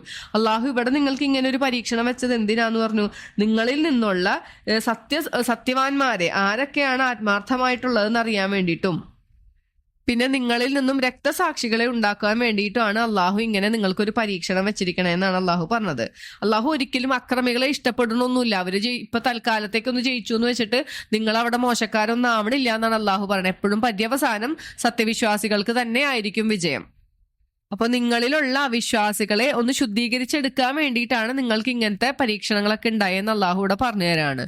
എന്നിട്ട് അള്ളാഹു പറയാണ്, സ്വർഗത്തിലേക്ക് അങ്ങനെ എളുപ്പമൊന്നും കയറാൻ പറ്റൂല. നിങ്ങളിൽ നിന്നും ആരാണോ അള്ളാഹുവിന്റെ മാർഗത്തില് ആത്മാർത്ഥമായിട്ടുള്ളതെന്നും അല്ലെങ്കിൽ അവിശ്വസിച്ചവർ ആരാണെന്നൊന്നും കൃത്യമായി വേർതിരിച്ചറിയാണ്ടൊന്നും അള്ളാഹു നിങ്ങളെ സ്വർഗത്തിലേക്ക് അങ്ങനെ എളുപ്പത്തിൽ കയറ്റുന്നൊന്നും ആരും വിചാരിക്കണ്ട എന്നാണ് അള്ളാഹു പറയണേ. കാരണം എന്താന്ന് വെച്ചാൽ ഇവര് മക്കത്ത് വെച്ചിട്ട് യുദ്ധം ഒന്ന് എങ്ങനെയെങ്കിലും അനുവദിച്ചാൽ മതി എന്ന് വിചാരിച്ചു നിന്ന ആളുകളായിരുന്നു. യുദ്ധത്തിന് വേണ്ടി ആവേശം മൂത്തുന്ന ആളുകളായിരുന്നു അന്ന്. പക്ഷെ അള്ളാഹു പറഞ്ഞെന്താണ്, നിങ്ങൾ ഒതുങ്ങി നിൽക്കൂ, അല്ലെങ്കിൽ കൈകൾ കൂട്ടി ബന്ധിച്ച് നിൽക്കൂ, യുദ്ധം തിരിച്ചടിക്കരുത് എന്നാണ് പറഞ്ഞിട്ടുണ്ടായിരുന്നത്. ഹിജ്റ 2-ാം വർഷമാണ് ആദ്യത്തെ യുദ്ധം നടക്കണം അല്ലെ. മദീനയിൽ വന്നതിന് ശേഷമാണ് യുദ്ധത്തിനുള്ള അനുമതി അള്ളാഹു നൽകിയത്. അപ്പോ ഈ ഇത്രയും ആവേശം കൊണ്ട ആളുകളാണ് നിങ്ങളിപ്പോ ഈ യുദ്ധത്തിൽ പരിക്കൊക്കെ ഏറ്റപ്പോ ഒരിക്കലും തളർന്നു പോകരുത് എന്നാണ് അള്ളാഹു ഇവിടെ പറയണത്. നിങ്ങൾ ദുർബലരൊന്നും അല്ല. ഇത് ഇങ്ങനെ കുറച്ച് പരീക്ഷണങ്ങളൊക്കെ വന്നതുകൊണ്ട് നിങ്ങൾ ദുർബലരായി പോകരുത് എന്ന് അള്ളാഹു ഇവിടെ ഓർമ്മിപ്പിക്കുകയാണ്. പിന്നെ ഈ ഉഹദ് യുദ്ധത്തിന്റെ ഇടയിൽ നബി സല്ലല്ലാഹു അലൈഹി വസല്ലമ മരണപ്പെട്ടു എന്നൊരു വാർത്ത ഉണ്ടായി അല്ലെ. അപ്പോ ആളുകളെല്ലാവരും ആകെ വിഷമിച്ചു. ഇനി എന്ത് ചെയ്യണം എന്നറിയാണ്ട് ആകെ അങ്കലാപ്പിലായ ഒരു സമയം ഉണ്ടായിരുന്നു. അപ്പൊ അള്ളാഹു അതിനെക്കുറിച്ച് ഓർമ്മിപ്പിക്കുകയാണ്. ഈ മുഹമ്മദ് നബി സല്ലല്ലാഹു അലൈഹി വസല്ലമ മാത്രമല്ല പ്രവാചകനായിട്ട് വന്നിട്ടുള്ളത്. ഈ ലോകത്ത് ഇതിനു മുമ്പ് ഒരുപാട് പ്രവാചകന്മാർ കഴിഞ്ഞു പോയിട്ടുണ്ട്. അവരൊക്കെ മരണപ്പെട്ടു പോയിട്ടുമുണ്ട്. അപ്പൊ അങ്ങനെ ഇരിക്കെ നബി സല്ലല്ലാഹു അലൈഹി വസല്ലമ മരണപ്പെട്ടു പോയാൽ നിങ്ങൾ ഈ ദീനൊക്കെ വിട്ട് തിരിച്ചു പോവോ എന്നാണ് അള്ളാഹു ചോദിക്കണത്. ഈ ബദർ യുദ്ധം കഴിഞ്ഞപ്പോ ഒരുപാട് ഷഹീദുകൾ ഉണ്ടായില്ലേ. അന്ന് പെട്ടെന്നൊരു യുദ്ധമായ കാരണം അധികം സഹാബികളൊന്നും പങ്കെടുത്തിണ്ടായില്ല. അപ്പോ ഷഹീദുകൾക്ക് കിട്ടണ പ്രതിഫലമൊക്കെ പറഞ്ഞപ്പോ ഇവര് ഭയങ്കരമായിട്ട് കൊതിച്ചതാണ്, ഞങ്ങൾക്കും എങ്ങനെയെങ്കിലും ഒന്ന് യുദ്ധം ചെയ്യാൻ പറ്റിയെങ്കിൽ. അങ്ങനെ ഇവര് യുദ്ധം നേരിട്ട് കണ്ടു പരിക്കുകളൊക്കെ ഏറ്റ് കഴിഞ്ഞപ്പോ ഇവരിങ്ങനെ തിരിഞ്ഞോടാൻ പാടുമോ? നബി സല്ലല്ലാഹു അലൈഹി വസല്ലമ മരണപ്പെട്ടു എന്നൊരു വാർത്ത കേട്ടപ്പോഴത്തേനും നിങ്ങൾ ഈ ദീനൊക്കെ ഇട്ട് ഓടിപ്പോവാണോ എന്നാണ് അള്ളാഹു ചോദിക്കണത്. അങ്ങനെ നിങ്ങൾ ആവാൻ പാടുണ്ടോ എന്നാണ് ഇവിടെ അള്ളാഹു ചോദിക്കണത്. നിങ്ങളുടെ ജീവൻ പോവോ, നിങ്ങൾ മരണപ്പെടുമോ എന്ന് പേടിച്ചിട്ടല്ലേ ഈ ഓടണത്. അപ്പൊ അള്ളാഹു പറയാണ്, ഒരാൾക്കും അള്ളാഹു നിശ്ചയിച്ചതല്ലാണ്ട് അത് വിട്ടിട്ടൊരു സമയം കിട്ടൂല. അള്ളാഹുവിന്റെ അനുമതിയോട് കൂടി അല്ലാണ്ട് ഒരാളും മരണപ്പെടുകയുമില്ല. അപ്പൊ അതൊക്കെ അള്ളാഹുവിന്റെ അടുത്ത് നിശ്ചയിച്ചു വെച്ചിട്ടുണ്ട്. അപ്പൊ നിങ്ങൾ ഈ ജീവൻ പേടിച്ച് ഓടിപ്പോയിട്ടൊന്നും കാര്യമില്ല. നിങ്ങൾ അങ്ങനെ ഓടിപ്പോവാൻ പാടുണ്ടായിരുന്നോ എന്നാണ് അള്ളാഹു ചോദിക്കണേ. അപ്പൊ അള്ളാഹു പറയണ, ഇതിനു മുമ്പ് ഒരുപാട് പ്രവാചകന്മാർ യുദ്ധം ചെയ്തിട്ടുണ്ട്. അവരുടെ കൂടെ ഒരുപാട് പുണ്യപുരുഷന്മാരും ഉണ്ടായിട്ടുണ്ട്. അപ്പൊ അവരുടെയൊക്കെ പ്രാർത്ഥന എന്തായിരുന്നു എന്നാണ് അള്ളാഹു പറഞ്ഞിരുന്നത്. ഞങ്ങളുടെ റബ്ബേ, ഞങ്ങളുടെ പാപങ്ങളെയും ഞങ്ങളുടെ കാര്യത്തിൽ ഞങ്ങൾക്ക് വന്നുപോയ അതിര് കവിച്ചിലുകളും നീ പുറത്തു തരണേ എന്നാണ് അവർ പ്രാർത്ഥിച്ചുകൊണ്ടിരുന്നത്. അവര് പറയാറുണ്ടെന്ന്, ഞങ്ങളുടെ കാലുകളെ പതറാതെ ഉറപ്പിച്ചു നിർത്തി തരണേ എന്ന് അവർ പ്രാർത്ഥിക്കാറുണ്ടായിരുന്നു എന്ന്. അങ്ങനെയുള്ള അവർക്ക് അള്ളാഹു ഈ ഇഹലോകത്തിലും പ്രതിഫലം നൽകി പരലോകത്തും നല്ല പ്രതിഫലം നൽകി എന്നാണ് പറയണത്. അപ്പൊ അള്ളാഹു ഇവിടെ പറഞ്ഞത്, നിങ്ങൾ ഈ മുൻപ് കഴിഞ്ഞു പോയ പ്രവാചകന്മാരെയാണ് പിൻപറ്റേണ്ടത്. ഒരിക്കലും അവിശ്വാസികളെ നിങ്ങൾ പിൻപറ്റി പോകരുത്. അവരെ പിൻപറ്റി കഴിഞ്ഞാൽ അവര് നിങ്ങളെ പഴയ മതത്തിലേക്ക് തന്നെ കൊണ്ടുപോകും. അങ്ങനെ നിങ്ങൾക്ക് നഷ്ടം മാത്രമേ ഉണ്ടാവുള്ളൂ എന്നാണ് അള്ളാഹു പറഞ്ഞു തന്നെ. ഇനി അള്ളാഹു പറയണത് അവിശ്വാസികളുടെ ഹൃദയങ്ങളിൽ അള്ളാഹു ഭയം ഇട്ടുകൊടുത്തതിനെ കുറിച്ചിട്ടാണ്. ഇവര് ഉഹദ് യുദ്ധം ജയിച്ചു എന്നൊക്കെ പറഞ്ഞിട്ട് ഭയങ്കര വിജയിച്ചു എന്നൊക്കെ ആഹ്വാനം നടത്തി ഇവരവിടെ നിന്ന് പോയി അല്ലേ. പോയി കുറച്ചു ദൂരം ചെന്നപ്പോ അബൂ സുഫിയാൻ പറഞ്ഞു, നമ്മൾ അവിടെ നിന്ന് യുദ്ധം ജയിച്ചു എന്നൊക്കെ പറഞ്ഞ് പോന്നാലും നമ്മളൊന്നും നേടിയില്ലല്ലോ, നമ്മൾ എന്ത് മണ്ടത്തരോ കാണിച്ചത്, നമുക്ക് അവിടെ ഉള്ളവരെ മുഴുവൻ അങ്ങോട്ട് കൊന്നെടുക്കായിരുന്നില്ലേ എന്നൊക്കെ പറഞ്ഞു. അപ്പൊ എന്നിട്ട് പറഞ്ഞു, എന്നാൽ നമുക്കൊരു കാര്യം ചെയ്യാം, തിരിച്ചു പോയി ബാക്കിയുള്ളവരും കൂടി വധിച്ചിട്ട് അങ്ങോട്ട് വന്നാലോ എന്ന് പറഞ്ഞു. അപ്പൊ കൂടെ ഉള്ളവര് പറഞ്ഞു, ഇപ്പൊ രക്ഷപ്പെട്ടു പോകുന്ന തന്നെ വലിയ കാര്യം, ഇനിയിപ്പോ തിരിച്ചു പോകാനൊന്നും ഞങ്ങളില്ല, ഇനി പോകേണ്ട ആവശ്യമൊന്നുമില്ല, ഇനി പോയാൽ ചിലപ്പോൾ നമ്മൾ തോറ്റുപോകും എന്ന് പറഞ്ഞിട്ട് അവർക്ക് ആ വിശ്വാസികളെ പേടിയാണ്. അപ്പൊ അള്ളാഹു അവരുടെ മനസ്സിലൊരു ഭീതി ഇട്ട് കൊടുത്തു. അത് ഇവർക്ക് ഒരു അനുഗ്രഹമാണെന്നാണ് അള്ളാഹു പറയണത്. കാരണം ഇവര് സത്യവിശ്വാസികളാണെങ്കിൽ മുറിവുകളൊക്കെ പറ്റി ആകെ ക്ഷീണിച്ചിരിക്കുന്ന ഒരു സമയമാണ്. അപ്പൊ അള്ളാഹു അവരുടെ അവിശ്വാസികളെ മനസ്സിലൊരു ഭീതി ഇട്ടത് കൊടുത്തത് ഇവർക്കൊരു ആശ്വാസമാണ് എന്ന് അള്ളാഹു പറയാണ്. പിന്നെ അള്ളാഹു സത്യവിശ്വാസികളോട് പറയാണ്, കുറച്ച് ആൾക്കാർ പറഞ്ഞത് അള്ളാഹു സഹായിക്കും എന്ന് പറഞ്ഞു, മലക്കുകളെ ഇറക്കി സഹായിക്കും എന്നൊക്കെ പറഞ്ഞിട്ട് ഇതൊന്നും കണ്ടില്ലല്ലോ, നമുക്ക് കുറെ പരിക്കൊക്കെ പറ്റിയല്ലോ എന്ന് ഇവർ പറഞ്ഞപ്പോ അള്ളാഹു ഇവിടെ പറഞ്ഞു തരാണ്, നിങ്ങൾ ആദ്യം വിജയിച്ചത് എങ്ങനെയാണ്? അള്ളാഹുവിന്റെ സഹായം കൊണ്ട് തന്നെയാണ്. പിന്നെ നിങ്ങൾക്കുണ്ടായ പരാജയം നിങ്ങൾ അനുസരണക്കേട് കാണിച്ചതുകൊണ്ടാണ്, അല്ലാണ്ട് അള്ളാഹു സഹായിക്കാണ്ടല്ല എന്നാണ് അള്ളാഹു പറയണത്. ഇപ്പൊ ഇവിടെ അള്ളാഹു പറഞ്ഞു തരാണ്, സത്യവിശ്വാസികൾ നിങ്ങൾ എന്ത് തന്നെ കാണിച്ചാലും ഒരു കുഴപ്പമില്ലാണ്ട് നിങ്ങൾ ജയിക്കാന്നൊന്നും കരുതരുത്. അള്ളാഹു പറഞ്ഞ മാതിരി അനുസരിച്ച് നിൽക്കണമായിരുന്നു. നിങ്ങളത് നിന്നില്ല, നിങ്ങൾ അവിടെ ഭീരുത്വം കാണിച്ചു, പരസ്പരം ഭിന്നിച്ചു, അതുകൊണ്ടാണ് നിങ്ങൾക്ക് ആ തോൽവി ഉണ്ടായത് എന്നാണ് അള്ളാഹു പറയണേ.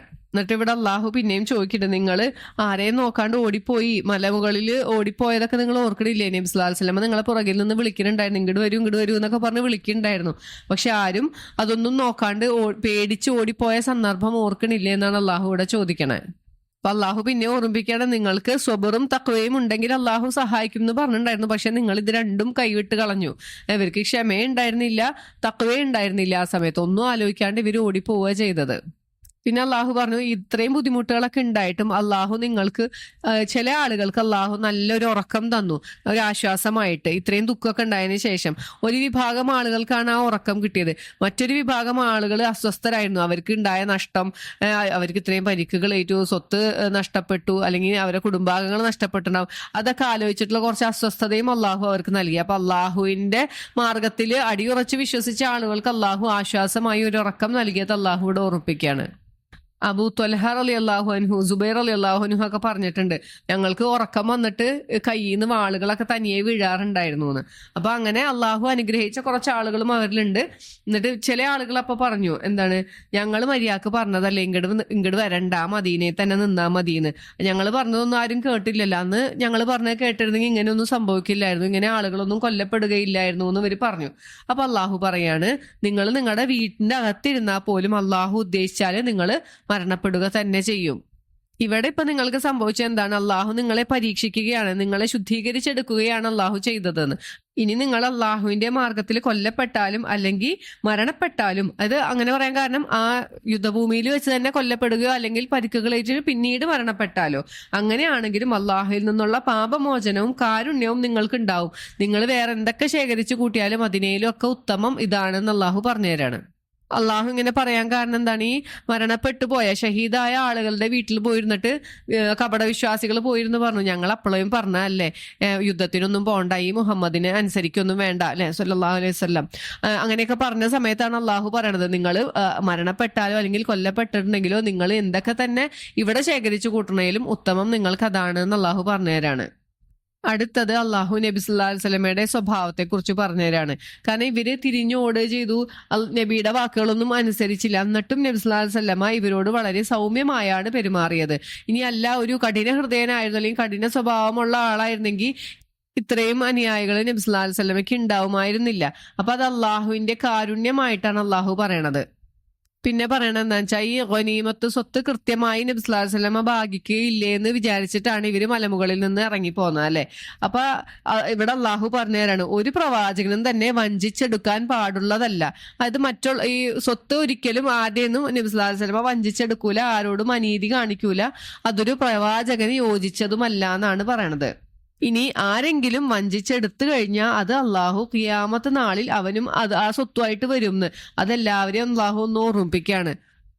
അള്ളാഹു എന്നിട്ട് ഓരോരുത്തരും സമ്പാദിച്ചത് വെച്ചതിനുള്ള പ്രതിഫലം അള്ളാഹു അവിടെ നിറവേറ്റി കൊടുക്കും.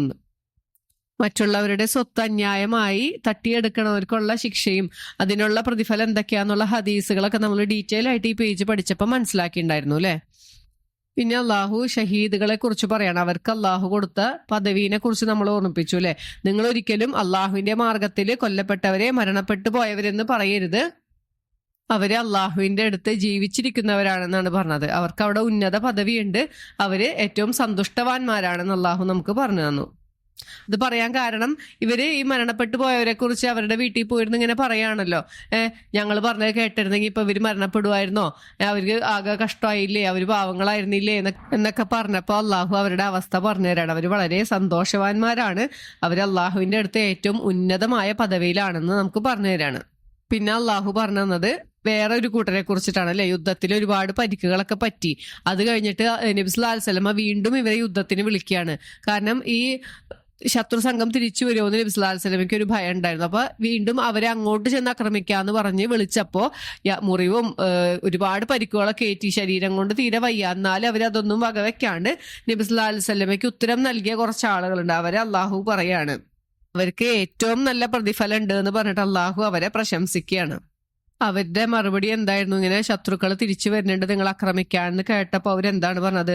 ഹസ്ബുനല്ലാഹു വ നിഅമൽ വക്കീൽ, എന്താണ്, ഞങ്ങൾക്ക് അള്ളാഹു മതി, ഞങ്ങൾ അള്ളാഹുവിൽ ഭരമേൽപ്പിച്ചിരിക്കുന്നു എന്നാണ് പറഞ്ഞത്. അങ്ങനെ പറഞ്ഞ ആളുകളെ കുറിച്ചിട്ടാണ് അള്ളാഹു ഈ പ്രശംസിച്ച് പറഞ്ഞത്. ഇങ്ങനെയുള്ള ആളുകൾ മടങ്ങിയത് എങ്ങനെയാണ്? അള്ളാഹുവിൽ നിന്നുള്ള നിഅമത്തും ഫളലും കൊണ്ടാന്നാണ് അള്ളാഹു പറയണത്. നിഅമത്ത് എന്ന് വെച്ചാല് നമ്മള് ഒരു ചെയ്ത കർമ്മത്തിന്റെ ഫലമായി കിട്ടണ അനുഗ്രഹമാണ് നിഅമത്ത്. ഫള് എന്ന് വെച്ചാൽ നമ്മൾ ചെയ്തതിനപ്പുറം അള്ളാഹു നൽകണ അള്ളാഹുവിന്റെ ഒരു ഔദാര്യമാണ്. ഇത് രണ്ടും കൊണ്ടാണ് അവർ മടങ്ങിയത്. അവർക്ക് അള്ളാഹുവിന്റെ തൃപ്തി ഉണ്ട് എന്ന് അള്ളാഹു പറഞ്ഞു തന്നു. ഇനി ചില ആളുകൾക്ക് ഇങ്ങനെ ശത്രു സംഘം വരുന്നുണ്ട് എന്ന് കേട്ടപ്പോൾ ഭയം ഉണ്ടാക്കിയിരുന്നു.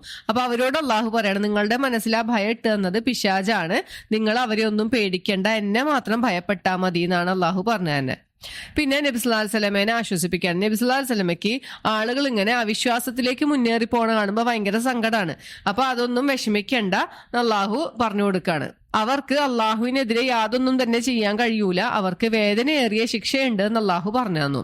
ഇനി അവിശ്വാസികളോട് അള്ളാഹു പറയാണ്, നിങ്ങൾ ഇങ്ങനെ ഈ കുഫറിൽ വർദ്ധിച്ചുകൊണ്ട് ഇങ്ങനെ പോവല്ലേ, അപ്പൊ നിങ്ങൾ വിചാരിക്കേണ്ട നിങ്ങൾക്ക് ഇതൊക്കെ ഭയങ്കര നല്ലതാണ്. ചില ആൾക്കാർ പറയും, ഞങ്ങൾ നല്ലത് ചെയ്തുകൊണ്ടാണ്, കണ്ട ഞങ്ങൾക്ക് ഒരു ആപത്തും വരുന്നില്ല, ഞങ്ങൾ നല്ല കാര്യം ചെയ്തുകൊണ്ടാണ്, ഞങ്ങളെ ഭാഗത്താണ് ശരി എന്നൊക്കെ പറയും. അങ്ങനെയൊന്നും അല്ല. അള്ളാഹു പറയാണ്, നിങ്ങളിങ്ങനെ നീട്ടിയിട്ട് തന്നേക്കാണ്, നിങ്ങൾക്ക് എത്രത്തോളം ചെയ്യാൻ പറ്റുമോ അത്രത്തോളം ചെയ്തോളാൻ പറഞ്ഞ അള്ളാഹു നീട്ടിയിട്ട് തന്നിരിക്കുകയാണ്. നിങ്ങൾക്ക് അപമാനപ്പെടുത്തുന്ന ശിക്ഷ വരാനുണ്ട് എന്ന് അള്ളാഹു ഒരു മുന്നറിയിപ്പ് നൽകുകയാണ്. പിന്നെ അള്ളാഹു സത്യവിശ്വാസികളോട് പറഞ്ഞു, എന്താ, നിങ്ങൾ അങ്ങോട്ട് ഞാൻ വിശ്വസിച്ചു എന്ന് പറഞ്ഞത് കൊണ്ട് നിങ്ങളെ അങ്ങോട്ട് വെറുതെ ഒന്നും വിടൂല, അള്ളാഹു നിങ്ങളെ വേർതിരിക്കും. ഇതിൽ കുറെ പൊട്ട ആൾക്കാരൊക്കെ ഉണ്ട്, വിശ്വാസികളാണെന്ന് പറഞ്ഞിട്ടും വിശ്വാസം ഉറക്കാത്ത ആളുകളൊക്കെ ഉണ്ട്. അപ്പൊ അതിൽ നിന്നും നിങ്ങളെ ശുദ്ധീകരിച്ചെടുക്കണവരെ അള്ളാഹുവിന്റെ പരീക്ഷണങ്ങൾ ഉണ്ടാവും എന്ന് അള്ളാഹു പറയാണ്. നിങ്ങളിൽ ആരാണോ അള്ളാഹുവിനെയും നബി സല്ലല്ലാഹു അലൈഹി വസല്ലമയെയും അനുസരിക്കുകയും സൂക്ഷ്മത കൈക്കൊള്ളുകയും ചെയ്യണത് അവർക്ക് വമ്പിച്ച പ്രതിഫലമുണ്ട് എന്ന് അള്ളാഹു പറഞ്ഞു തന്നു. ഇനി അള്ളാഹുവിന്റെ മാർഗത്തിൽ ചെലവഴിക്കാണ്ട് പണം പിശുക്കി വെക്കുന്ന ആളുകളെ കുറിച്ചാണ് പറയണത്. നമ്മൾ യുദ്ധത്തിന്റെ സന്ദർഭങ്ങളിലും ഒക്കെ എന്താണ്, ഒരുപാട് ആളുകൾ ഔദാര്യമായി സംഭാവന നൽകിയിട്ടുണ്ടല്ലേ, പക്ഷെ ചില ആളുകൾ കൊടുക്കാൻ മടി കാണിച്ചിട്ടുണ്ട്. അപ്പൊ കൊടുക്കാൻ മടി കാണിച്ച ആളുകളോട് അള്ളാഹു പറയാണ്, നിങ്ങൾ ഈ കൊടുക്കാണ്ട് എടുത്തു വെച്ചത് നിങ്ങൾക്കത് ഗുണകരമാവുമെന്ന് നിങ്ങൾ വിചാരിക്കേണ്ട, അത് നിങ്ങൾക്ക് തന്നെയാണ് ദോഷം ഉണ്ടാക്കണത് എന്നാണ് അള്ളാഹു പറഞ്ഞു തന്നെ. ഇവര് കൊടുക്കാണ്ട് പിശുക്കി വെച്ച സാധനം ഇവർക്ക് ഖിയാമത്ത് നാളിൽ അവർക്ക് കഴുത്തിലണിയണ ഒരു ആഭരണമായി അള്ളാഹു തരും എന്നാണ് പറയണത്. ഇത് പറഞ്ഞപ്പോ നമ്മൾ സക്കാത്ത് കൊടുക്കാണ്ട് എടുത്തു വെക്കണവരെ കുറിച്ചും ഒക്കെ നമ്മൾ വിശദമായി അതിന്റെ ഹദീസുകളൊക്കെ ഈ പേജ് പഠിച്ചപ്പോ നമ്മൾ മനസ്സിലാക്കിയിട്ടുണ്ടായിരുന്നു അല്ലെ. അപ്പൊ അള്ളാഹു പറയാണ്, ഭൂമിയുടെയും ആകാശത്തിന്റെ ഒക്കെ അനന്തരാവകാശം അള്ളാഹുവിനാണ്, ഇതെല്ലാം അള്ളാഹുവിന്റെ, ഇതൊക്കെ നമ്മൾ ഇവിടെ ഇട്ട് പോകേണ്ട ആൾക്കാരാണെന്ന് അള്ളാഹു ഓർമ്മിപ്പിക്കുകയാണ് അല്ലെ. അപ്പൊ ഇങ്ങനെ അള്ളാഹുവിന്റെ മാർഗത്തിൽ ചെലവഴിക്കാനായിട്ട് പറയുമ്പോൾ ചില ആളുകൾ, ഈ ജൂതന്മാർ വന്ന് പറയും, കണ്ട ഞങ്ങളാണ് ധനികന്മാർ, അള്ളാഹു ഫക്കീറാണ്, അള്ളാഹു ദരിദ്രനായതുകൊണ്ടാണ് അള്ളാഹുവിന്റെ മാർഗത്തിൽ ചെലവഴിക്കാൻ പറയണത് എന്നാണ് പറയണത്. അപ്പൊ അള്ളാഹു പറയാണ്, നിങ്ങൾ പറഞ്ഞ ഈ വാക്കൊക്കെ ഞാൻ കേട്ടിട്ടുണ്ട്, കേൾക്കുക മാത്രമല്ല രേഖപ്പെടുത്തി വെച്ചിട്ടുണ്ട് എന്നാണ് അള്ളാഹു പറയണത്. അതിനെ ആസ്പദമാക്കിയൊരു സംഭവമൊക്കെ നമ്മൾ മനസ്സിലാക്കിയിട്ടുണ്ടായിരുന്നു അല്ലെ ഈ പേജ് പഠിച്ചപ്പോ. ഈ ഇങ്ങനെയൊക്കെ ചെയ്ത പിശുക്കി വെച്ച ആളുകൾ എന്ത് ചെയ്തിട്ടുണ്ട്? മുമ്പുള്ള പ്രവാചകന്മാരെയൊക്കെ വധിച്ചു കളഞ്ഞിട്ടുണ്ട്. ഇതെല്ലാം അള്ളാഹു എഴുതി രേഖപ്പെടുത്തി വെച്ചിട്ടുണ്ട്. നിങ്ങൾക്ക് അവിടെ ചെല്ലുമ്പോൾ നിങ്ങളെ കരിച്ചു കളയുന്ന ശിക്ഷ നിങ്ങൾക്ക് ഉണ്ടാവും എന്ന് അള്ളാഹു പറഞ്ഞു. ഇനി ഈ ആളുകൾ നബി സല്ലല്ലാഹു അലൈഹി വസല്ലമയിൽ വിശ്വസിക്കാതിരിക്കാനായിട്ട് ഒരു കാരണം പറയണത് എന്താണ്? ഞങ്ങളോട് ഞങ്ങളുടെ വേദഗ്രന്ഥത്തിൽ പറഞ്ഞിട്ടുണ്ട്, ഒരു പ്രവാചകൻ വരികയാണെങ്കിൽ ആ പ്രവാചകൻ ഒരു ബലി ഇറക്കും, എന്നിട്ട് ആ ബലി ആകാശത്തു നിന്ന് വരുന്ന ഒരു അഗ്നി അതിനെ വിഴുങ്ങും, അങ്ങനെയുള്ളത് ഒരാൾ മാത്രമേ പ്രവാചകനാവുള്ളൂ എന്ന് ഞങ്ങളോട് പറഞ്ഞിട്ടുണ്ട്. അപ്പൊ നബി സല്ലല്ലാഹു അലൈഹി വസല്ലമയോട് പറയാണ്, എന്നാ മുൻപുള്ള പ്രവാചകന്മാർ ചെയ്ത പോലെ തെളിവ് കൊണ്ടുപോയോ? ഇപ്പൊ മുമ്പുള്ള പ്രവാചകന്മാർക്കൊക്കെ ഒരുപാട് മുഅ്ജിസത്തുകൾ ഉണ്ടായിട്ടില്ലേ, പലർക്കും പലതരത്തിലാണ്. അപ്പൊ നബി സല്ലല്ലാഹു അലൈഹി വസല്ലമയോട് പറയാണ്, അങ്ങനെയാണെങ്കിൽ ഒരു ബലി അറുത്തിട്ട് അത് ആകാശത്തുനിന്ന് വന്നിട്ട് ആ ബലി ഒന്ന് കരിയിച്ച് കളഞ്ഞ് കാണട്ടെ, എന്നാലാണ് നീ ഒരു പ്രവാചകനാണെന്ന് ഞങ്ങൾ വിശ്വസിക്കുള്ളൂ എന്നാണ് അവര് പറയണത്. അപ്പൊ അള്ളാഹു നബി സല്ലല്ലാഹു അലൈഹി വസല്ലമയെ ആശ്വസിപ്പിക്കുകയാണ്, ഇവര് പറയണതൊന്നും നോക്കണ്ട, ഇതിനു മുമ്പും പ്രവാചകന്മാര് വന്നിട്ട് അവര് ഒരുപാട് തെളിവുകളും കൊണ്ടുവന്നിട്ടുണ്ട്, എന്നിട്ട് എന്തിനാണ് നിങ്ങൾ ആ പ്രവാചകന്മാരെയൊക്കെ കൊന്നു കളഞ്ഞിട്ടുള്ളത് എന്ന് ചോദിക്കാനാണ് നബി സല്ലല്ലാഹു അലൈഹി വസല്ലമയോട് അള്ളാഹു പറയണത്. പിന്നെ അള്ളാഹു പറഞ്ഞു, നിങ്ങൾ ഓരോ ആളുകളും ഓരോ ആത്മാവും മരണത്തെ ആസ്വദിക്കുക തന്നെ ചെയ്യും, അത് കഴിഞ്ഞിട്ട് നിങ്ങൾക്ക് പ്രതിഫലം കിട്ടും അവിടെ ചെല്ലുമ്പോൾ അല്ലെ ഖിയാമത്ത് നാളില്. അപ്പോ ആരാണോ നരകത്തിൽ നിന്നും അകറ്റപ്പെടുകയും സ്വർഗത്തിൽ പ്രവേശിപ്പിക്കപ്പെടുകയും ചെയ്യുന്നത് അവര് ഭാഗ്യം സിദ്ധിച്ച ആളുകളാണ് എന്ന് അള്ളാഹു പറഞ്ഞുതരാണ്. പിന്നെ സത്യവിശ്വാസികളോട് അള്ളാഹു പറയാണ്, നിങ്ങളുടെ ദേഹങ്ങൾ കൊണ്ടും സ്വത്തുക്കൾ കൊണ്ടും ഒക്കെ നിങ്ങളെ പരീക്ഷിക്കും, അതിലൊരു സംശയവും ഇല്ല, എന്തായാലും പരീക്ഷിക്കുക തന്നെ ചെയ്യും എന്നാണ് പറഞ്ഞിട്ടുള്ളത് അല്ലെ. ഇതിനു മുമ്പ് വേദഗ്രന്ഥം നൽകപ്പെട്ട ആളുകളിൽ നിന്നും നിങ്ങൾക്ക് ചിലപ്പോൾ പീഡനങ്ങളൊക്കെ അനുഭവിക്കേണ്ടി വരും, അവരിൽ നിന്നും മോശമായ വാക്കുകളൊക്കെ കേൾക്കേണ്ടി വരും. അപ്പോൾ സത്യവിശ്വാസികളായ ആളുകള് ഇതിനൊക്കെ എതിരെ എന്ത് ചെയ്യണം? ക്ഷമിക്കുകയും സൂക്ഷ്മത പാലിക്കുകയും ചെയ്യണം എന്നാണ് അള്ളാഹുവിടെ ഓർമ്മിപ്പിക്കുന്നത്. അത് ഒരു ഒഴിച്ചുകൂടാൻ പറ്റാത്തൊരു കാര്യമാണ്. കാരണം ഇതൊക്കെ നിങ്ങൾക്ക് ഉണ്ടാവും. അപ്പൊ ക്ഷമിക്കുക എന്ന് വെച്ചിട്ടുണ്ടെങ്കിൽ നമ്മൾ ഏതൊരു പ്രതിസന്ധി ഘട്ടത്തിലും അള്ളാഹുവിന്റെ കൽപ്പനകൾ അനുസരിച്ച് ജീവിക്കുക എന്നുള്ളതാണ്. അപ്പൊ അതെന്ത് തന്നെ ആയാലും ഉണ്ടാവും എന്ന് അള്ളാഹു പറഞ്ഞു തരികയാണ്. ഇനി ഈ വേദഗ്രന്ഥം നൽകപ്പെട്ട ആളുകളോട് അള്ളാഹു ഒരു കരാറ് വാങ്ങിച്ചിട്ടുണ്ടായിരുന്നു. അത് കൊടുക്കുമ്പോൾ എന്താണ്? നിങ്ങളിത് ജനങ്ങളിലേക്ക് എത്തിച്ചു കൊടുക്കണം, ഒരിക്കലും ഇതിലെ കാര്യങ്ങൾ മൂടി വെക്കരുത് എന്നൊക്കെ അള്ളാഹു പറഞ്ഞിട്ടുണ്ടായിരുന്നു. പക്ഷെ അവരതിന് യാതൊരു വക വിലയും കൽപ്പിച്ചില്ല. അവരതിനെ തുച്ഛമായ വിലയ്ക്ക് അത് വാങ്ങുകയും ചെയ്തു എന്ന് വെച്ചാൽ തുച്ഛമായ വിലയ്ക്ക് വേണ്ടിയിട്ട് അതിനെ ഉപേക്ഷിക്കുകയാണ് ഉണ്ടായത്. ഈ വേദഗ്രന്ഥത്തിനെ അവർ യാതൊരു മൈൻഡും ചെയ്തില്ല. പക്ഷെ അപ്പോൾ നമ്മളോട് ഇത് പറയണത് എന്തിനാണ്? നമ്മൾ ഒരിക്കലും അങ്ങനെ ആവരുത്. അള്ളാഹു നമുക്ക് തന്ന ഈ വേദഗ്രന്ഥത്തെ നമ്മൾ പഠിക്കുകയും മറ്റുള്ളവരിലേക്ക് എത്തിക്കുകയും ചെയ്യേണ്ട ഒരു ബാധ്യത നമ്മൾക്കുണ്ട് എന്നാണ് നമ്മൾ പ്രത്യേകം ഓർക്കേണ്ടത്. ഇനി അള്ളാഹു വേറൊരു ടൈപ്പ് ആളുകളെ കുറിച്ച് പറഞ്ഞുതരാണ്. ചില ആളുകളുണ്ട്, അവര് എല്ലാ കാര്യവും ചെയ്യാനൊന്നും വരൂല. പല സത്യവിശ്വാസികളുടെ കൂടെ ഇങ്ങനെ നടക്കും, പക്ഷെ യുദ്ധത്തിന് വരികയോ അല്ലെങ്കിൽ ഏതൊരു നന്മയിലേക്കും അവര് വരുമൊന്നുമില്ല, ആത്മാർത്ഥമായി അവർ പ്രവർത്തിക്കൂല. പക്ഷെ അവർ ആഗ്രഹിക്കണം എന്താണ്? മറ്റുള്ളവർ ഞങ്ങളെ പറ്റി ഇങ്ങനെ നല്ലത് പറയണം, കണ്ട അയാൾ നല്ലത് ചെയ്തു, അയാളൊക്കെ അത് ചെയ്യാനുണ്ടായിരുന്നു എന്നൊക്കെ ഇങ്ങനെ പറയാൻ ആഗ്രഹിക്കുന്ന ഒരുതരം ആളുകളുണ്ട്. അവരെ കുറിച്ചിട്ടാണ് അള്ളാഹു പറയണത്. അവരൊരിക്കലും ശിക്ഷയിൽ നിന്ന് രക്ഷപ്പെട്ട് വിജയത്തിലേക്ക് എത്തൂല എന്നാണ് അള്ളാഹു പറയണത്. ചില ആളുകൾ ഉണ്ടല്ലോ, ഏതൊരു നന്മയുടെ കൂട്ടത്തിലും ചിലപ്പോൾ അവരുണ്ടാവും, ഏതൊരു നന്മ പ്രവർത്തിക്കണ സന്ദർഭങ്ങളിലും അവരുണ്ടാവും. പക്ഷെ അവരുടേതായ കോൺട്രിബ്യൂഷൻ ഒന്നും ഉണ്ടാവൂല. പക്ഷെ ഒരു പേരിന് ആളായിട്ട് നിൽക്കും. എന്നിട്ട് എന്താ? മറ്റുള്ളവർ പറയണം ഇവരെ പറ്റിയിട്ട്, കണ്ട അവരെല്ലാവരും ഇതിലുണ്ടായിരുന്നു, അവരൊക്കെ കൂടി ചെയ്തതാണെന്ന് പറയാൻ അങ്ങനെ ആഗ്രഹിക്കുന്ന ആളുകളെ കുറിച്ചിട്ടാണ് പറയണത്. അപ്പൊ ഇത് ഒരു റിയാന്റെ കൂട്ടത്തിൽ ഇത് പെടും അല്ലെ. നമ്മളിപ്പോ ഏതൊരു പ്രവൃത്തി ചെയ്യുമ്പോഴും ആത്മാർത്ഥമായി നമ്മൾ അതിൽ അള്ളാഹുവിന്റെ മുമ്പിൽ നമ്മൾ ഉത്തരം പറയണം എന്നോർത്തുകൊണ്ട് നമ്മളുടെ കോൺട്രിബ്യൂഷൻ അതിൽ ഉണ്ടാവണം എന്നാണ് അള്ളാഹുവിടെ പറയണത്. ഇനി നമുക്കെല്ലാവർക്കും പരിചയമുള്ള അല്ലെങ്കിൽ എല്ലാ ദിവസവും നമ്മൾ പാരായണം ചെയ്യേണ്ട ആയത്തുകളാണുള്ളത്. അള്ളാഹുവിടെ ആകാശഭൂമികളിലെ സൃഷ്ടിപ്പിനെ കുറിച്ച് പറയാണ്. ബുദ്ധിയുള്ളവരെന്താ ചെയ്യണേ? അള്ളാഹു ഈ പ്രപഞ്ചത്തിൽ സൃഷ്ടിച്ചു തന്നിട്ടുള്ള ഒരുപാട് ദൃഷ്ടാന്തങ്ങളുണ്ട് നമ്മൾക്ക്. രാത്രി, പകല് അല്ലെ, സൂര്യൻ, ചന്ദ്രൻ, അങ്ങനെ ഒരുപാട് കാര്യങ്ങളുണ്ട്. ഇതിനെ കുറിച്ചൊക്കെ ചിന്തിക്കുന്നവരായിരിക്കും ബുദ്ധിയുള്ള ആളുകൾ. അള്ളാഹുവിന്റെ സൃഷ്ടിപ്പിനെ കുറിച്ചിട്ട് ചിന്തിച്ചുകൊണ്ട് ഇവരെന്താ പറയാ? അള്ളാഹു ഇനി ഇതൊന്നും വെറുതെ സൃഷ്ടിച്ചതല്ല, ഇതിനൊക്കെ നമുക്ക് ഉത്തരം പറയേണ്ടി വരും എന്നുള്ളൊരു ചിന്ത അവരിൽ ഉണ്ടാവും എന്നാണ് അള്ളാഹു പറയണത്. അള്ളാഹുവെ നീ എത്ര പരിശുദ്ധനാണ്, ഞങ്ങളെ നീ നരകത്തിൽ നിന്നും കാത്തുരക്ഷിക്കണേ എന്നാണ് അവർ പ്രാർത്ഥിക്കുക. കാരണം എന്താണ്? അന്തിമമായ വിജയം എന്താണ്? നരകമോചനമാണല്ലേ. അപ്പൊ അങ്ങനെ പ്രാർത്ഥിക്കുന്ന ആളുകളാണ് ഉണ്ടാവുകയെന്ന്. അപ്പൊ അവര് തന്നെ പറയും എന്താണ്? ഞങ്ങളുടെ രക്ഷിതാവേ, ഞങ്ങളെ ആരെങ്കിലെയും നീ നരകത്തിൽ പ്രവേശിപ്പിച്ചാൽ അവനെ നീ അപമാനത്തിലാക്കി. അപ്പൊ ഒരിക്കലും ഞങ്ങളെ നീ അപമാനത്തിലാക്കരുത്. ഈ അക്രമകാരികൾക്ക് ആരും സഹായത്തിന് ഉണ്ടാവൂല എന്ന് ഞങ്ങൾ മനസ്സിലാക്കിയിട്ടുണ്ട് എന്നൊക്കെ ഇവര് പറയും. പിന്നെന്താണ്? ഞങ്ങള് വിളിക്കുന്ന ഒരാളുടെ വിളി ഞങ്ങൾ കേട്ടു, അപ്പൊ അതുകൊണ്ട് ഞങ്ങൾ ആ വിളി കേട്ട് അതിനനുസരിച്ചു, ഞങ്ങൾ വിശ്വസിക്കുകയും ചെയ്തു. അതിനാൽ ഞങ്ങളുടെ തെറ്റുകളെല്ലാം നീ പുറത്തു തരണേ നാഥ എന്നാണ് ഇവര് പ്രാർത്ഥിക്കുക. അപ്പൊ ആരാണ് ഈ വിളി എന്ന് പറയുന്നത്? നബി സല്ലല്ലാഹു അലൈഹി വസല്ലമയുടെ പ്രബോധനവും ഈ ഖുർആനും ഒക്കെ നമ്മളെ വിളിക്കുകയാണ് അല്ലെ, നേരായ മാർഗത്തിലേക്ക്. അപ്പൊ അത് കേട്ടിട്ട് ഞങ്ങൾ വിശ്വസിച്ചു, അതുകൊണ്ട് ഞങ്ങളുടെ തെറ്റുകളെല്ലാം പുറത്തു തരണേ എന്നാണ് പ്രാർത്ഥിക്കുക. കാരണം തെറ്റുകൾ ചെയ്യാത്ത ഒരു മനുഷ്യനും ഇല്ല, തെറ്റ് പറ്റാത്ത ആളുകളില്ല അല്ലെ. അപ്പൊ എപ്പോഴും നമ്മളുടെ തെറ്റുകൾ പുറത്തു കിട്ടാൻ വേണ്ടി നമ്മൾ അള്ളാഹുവിനോട് പ്രാർത്ഥിക്കുന്നവരായിരിക്കണം. ഞങ്ങളെ മരിപ്പിക്കേണ്ടത് എങ്ങനെയാണ്? ഏറ്റവും നല്ല രീതിയിൽ മുസ്ലിം ആയിക്കൊണ്ടും അബ്റാറുകളുടെ കൂട്ടത്തിലും ഞങ്ങളെ ചേർക്കണേന്നാണ് ഈ ബുദ്ധിയുള്ള ആളുകൾ പ്രാർത്ഥിക്കുക. ഇവര് പ്രാർത്ഥിക്കുമെന്ന ഖിയാമത്ത് നാളിൽ ഞങ്ങളെ ഒരിക്കലും അപമാനിതനാക്കരുതേ. എങ്ങനെയാണ് അപമാനത്തിലാക്കുക? നരകത്തിൽ പ്രവേശിക്കുമ്പോഴാണ് അപമാനിതനാവുക അല്ലെ. അപ്പൊ അങ്ങനെ അപമാനത്തിലാക്കരുതേ എന്ന് പറയാണ്. അപ്പൊ ഈ പ്രാർത്ഥനകൾക്കൊക്കെ മറുപടി ആയിട്ട് അള്ളാഹു പറയാണ്, നിങ്ങളുടെ ഈ ഒരു പ്രാർത്ഥനയും അല്ലെങ്കിൽ ഒരു അമലും, നിങ്ങൾ ചെയ്തു വെച്ച ഒരു അമലും നിങ്ങൾക്ക് പാഴാക്കൂല. അത് പുരുഷനാണെങ്കിലും ശരി, സ്ത്രീ ആണെങ്കിലും ശരി. നിങ്ങൾ അള്ളാഹുവിന്റെ ദീനിന് വേണ്ടി ഹിജറ പോയ ആളുകളോ അല്ലെങ്കിൽ നിങ്ങളെ വീട്ടിൽ നിന്നും പുറത്താക്കപ്പെട്ട ആളുകളോ ഒക്കെ നിങ്ങളുടെ കൂട്ടത്തിൽ ഉണ്ടാവും. അല്ലെങ്കിൽ അള്ളാഹുവിന്റെ മാർഗത്തിൽ യുദ്ധം ചെയ്യുകയും കൊല്ലപ്പെടുകയും ചെയ്ത ആളുകളൊക്കെ ഉണ്ടാവും. അവർക്കൊക്കെ അള്ളാഹുവിന്റെ അടുത്തുനിന്നുള്ള പാപമോചനം ഉണ്ടാവും. അള്ളാഹു അവരുടെ തെറ്റുകളെല്ലാം പുറത്തു തരും. ആ കൂട്ടരെ അള്ളാഹു പ്രത്യേകം ഒരു പദവി എടുത്ത് പറയാണ് ഇത്രയും പറഞ്ഞ ആളുകളെ. ബാക്കി ഏതൊരു സ്ത്രീ ആവട്ടെ പുരുഷനാവട്ടെ അവര് ചെയ്ത ഏതൊരു അമലിനും അള്ളാഹു പാഴാക്കി കളയൂല. അതിനുള്ള തക്കതായ പ്രതിഫലം അള്ളാഹു നൽകും അള്ളാഹു പറയാണ്. അപ്പൊ ഈ കൂട്ടർക്ക് എന്താണ് അള്ളാഹു ഒരുക്കി വെച്ചിരിക്കുന്നത്? സ്വർഗങ്ങൾ ഒരുക്കി വെച്ചിട്ടുണ്ട്. താഴ്ഭാഗത്തു കൂടി അരുവികൾ ഒഴുകുന്ന സ്വർഗത്തോപ്പുകൾ അള്ളാഹു ഒരുക്കി വെച്ചിട്ടുണ്ട്. അള്ളാഹുവിന്റെ പ്രതിഫലം ഏറ്റവും നന്മയേറിയ പ്രതിഫലമാണെന്ന് അള്ളാഹു പറയാണ്. ഇനി നിങ്ങൾ ഒരിക്കലും വഞ്ചിതരാകരുത്. കാരണം അവിശ്വാസികളായ ആളുകൾ ഇങ്ങനെ നാട്ടിലൂടെ ഭയങ്കര സുഖമായിട്ട് ജീവിക്കാൻ കണ്ടിട്ട് നിങ്ങൾ അതിൽ വഞ്ചിതരാവരുത്.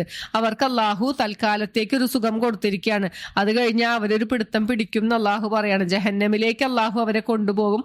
ആ വിരിപ്പ് വളരെ മോശമായ ഒരു വിരിപ്പാണെന്ന് അള്ളാഹു പറഞ്ഞു തരാണ്. ഇനി അള്ളാഹുവിനെ സൂക്ഷിച്ച ആളുകൾക്കോ അള്ളാഹു സ്വർഗത്തോപ്പുകൾ ഒരുക്കി വെച്ചിട്ടുണ്ട്. താഴ്ഭാഗത്തു കൂടി അരുവികൾ ഒഴുകുന്ന സ്വർഗത്തോപ്പുകളാണത്. അവരവിടെ നിത്യവാസികളായിരിക്കും. അള്ളാഹുവിന്റെ സൽക്കാരമായിക്കൊണ്ടാണ് അള്ളാഹു അവിടെ തരാം അല്ലെ. അള്ളാഹു ഒരിക്കലും അത് അങ്ങോട്ട് വെറുതെ ഇട്ട് വലിച്ചെറിഞ്ഞിട്ട് തരികയല്ല. അള്ളാഹു വളരെ സൽക്കരിച്ചുകൊണ്ടാണ് ഈ സത്യവിശ്വാസികളെ അങ്ങോട്ട് ആനയിക്കണമെന്നാണ് പറയണത്. ഇനി വേറെ സൂറത്തുകളിലൊക്കെ ഇതിനെക്കുറിച്ച് നമുക്ക് മനസ്സിലാക്കാം അല്ലെ. ഇനി അള്ളാഹു വേദക്കാരെ കുറിച്ച് പറയാണ്. ഈ വേദക്കാരിലെ ചില നല്ല ആളുകളെ കുറിച്ചൊക്കെ നമുക്ക് മുമ്പ് പറഞ്ഞു തന്നു അല്ലെ. അപ്പൊ ആ ആളുകൾ എന്താണ്? അവർക്ക് അവതരിച്ച വേദഗ്രന്ഥത്തിലും വിശ്വസിച്ചിട്ടുണ്ട്. അത് കഴിഞ്ഞ് നബി സല്ലല്ലാഹു അലൈഹി വസല്ലമ വന്നപ്പോ അതിലും വിശ്വസിച്ചു. ഈ ഖുർആനിലും വിശ്വസിച്ച ആളുകൾക്ക് അള്ളാഹു 2 പ്രതിഫലം ഒരുക്കി വെച്ചിട്ടുണ്ട് എന്നാണ് പറയണത്. അള്ളാഹു വളരെ വേഗം വിചാരണ നടത്തുന്നവനാണെന്ന് പറഞ്ഞു. ഇനി സത്യവിശ്വാസികളോട് അള്ളാഹു അവസാനമായിട്ട് ഇങ്ങനെ പറയണ ഈ സൂറത്തിൽ എന്താണ്? നിങ്ങൾ ക്ഷമിക്കുക, നിങ്ങൾ ഒരുങ്ങി നിൽക്കുക. കാരണം നിങ്ങൾ വളരെ ജാഗരൂകരായി നിൽക്കണം. വറാബിത്തു എന്നാണ് പറയുന്നത്. നിങ്ങൾ കെട്ടിക്കാത്തു നിൽക്കുക. അതായത് വളരെ ജാഗരൂകരായിക്കൊണ്ട് നിൽക്കുക. അള്ളാഹുവിന്റെ മാർഗത്തിൽ എപ്പോൾ വേണമെങ്കിലും നിങ്ങൾക്ക് അക്രമങ്ങൾ ഉണ്ടാവാം, അല്ലെങ്കിൽ എന്തും സംഭവിക്കാം അല്ലെ. അപ്പൊ അതുകൊണ്ട് നിങ്ങൾ വളരെ സൂക്ഷ്മതയോടുകൂടി ജാഗരൂകരായിക്കൊണ്ട് ക്ഷമ കൈക്കൊണ്ടുകൊണ്ട് നിൽക്കുക. അള്ളാഹുവിനെ സൂക്ഷിക്കുക. നിങ്ങൾ വിജയം പ്രാപിക്കുന്നവരായേക്കാം എന്ന് പറഞ്ഞിട്ടാണ് അള്ളാഹു ഈ സൂറത്ത് അവസാനിപ്പിക്കുന്നത്. അപ്പൊ ഇതാണ് സൂറത്തുൽ ആലു ഇമ്രാനിന്റെ ഒരു ചുരുക്കം എന്ന് പറഞ്ഞിട്ടുണ്ടെങ്കിൽ. അപ്പൊ ഇതില് ഒരു 10ഓളം പ്രാർത്ഥനകളുണ്ട്. ആയത്തുകൾ നമ്മൾ പഠിക്കണം. നമുക്ക് അറിയണതൊക്കെ തന്നെയാണ്, പക്ഷെ നമ്മളൊന്ന് ഓർത്തു വെക്കുക ഇന്ന സൂറത്തിലാണെന്ന് നമുക്കൊരു ഐഡിയ ഉണ്ടാവാനാണ്. പിന്നെ ഏറ്റവും സുപ്രധാനമായ ചില ആയത്തുകൾ ഖുലില്ലാഹുമ്മ മാലിക്കൽ മുൽക്കി, പിന്നെ ഷഹിദല്ലാഹു അന്നഹു, അതൊക്കെ ഈ സൂറത്തിൽ വന്നിട്ടുള്ള ആയത്തുകളാണ്. അപ്പൊ അതൊക്കെ നമ്മൾ പഠിക്കുക, ജീവിതത്തിൽ പ്രാവർത്തികമാക്കാൻ നമുക്ക് എല്ലാവർക്കും സാധിക്കാൻ അള്ളാഹുവിനോട് ദുആ ചെയ്യാം. അപ്പൊ നമുക്ക് ഇവിടെ നിർത്താം ഇൻഷാ അല്ലാഹ്. സൂറത്തുൻ നിസാ നമുക്ക് ഓരോ പേജുകളായിട്ട് നമുക്ക് ഇനി മുന്നോട്ട് പോവാം ഇൻഷാ അല്ലാഹ്. അല്ലാഹു അതിനുള്ള തൗഫീഖ് നൽകട്ടെ. ആമീൻ. സുബ്ഹാനക അല്ലാഹുമ്മ വബിഹംദിക അഷ്ഹദു അൻ ലാ ഇലാഹ ഇല്ലാ അൻത അസ്തഗ്ഫിറുക വഅതൂബു ഇലൈക്. അസ്സലാമു അലൈക്കും വറഹ്മത്തുള്ളാഹി വബറകാതുഹു.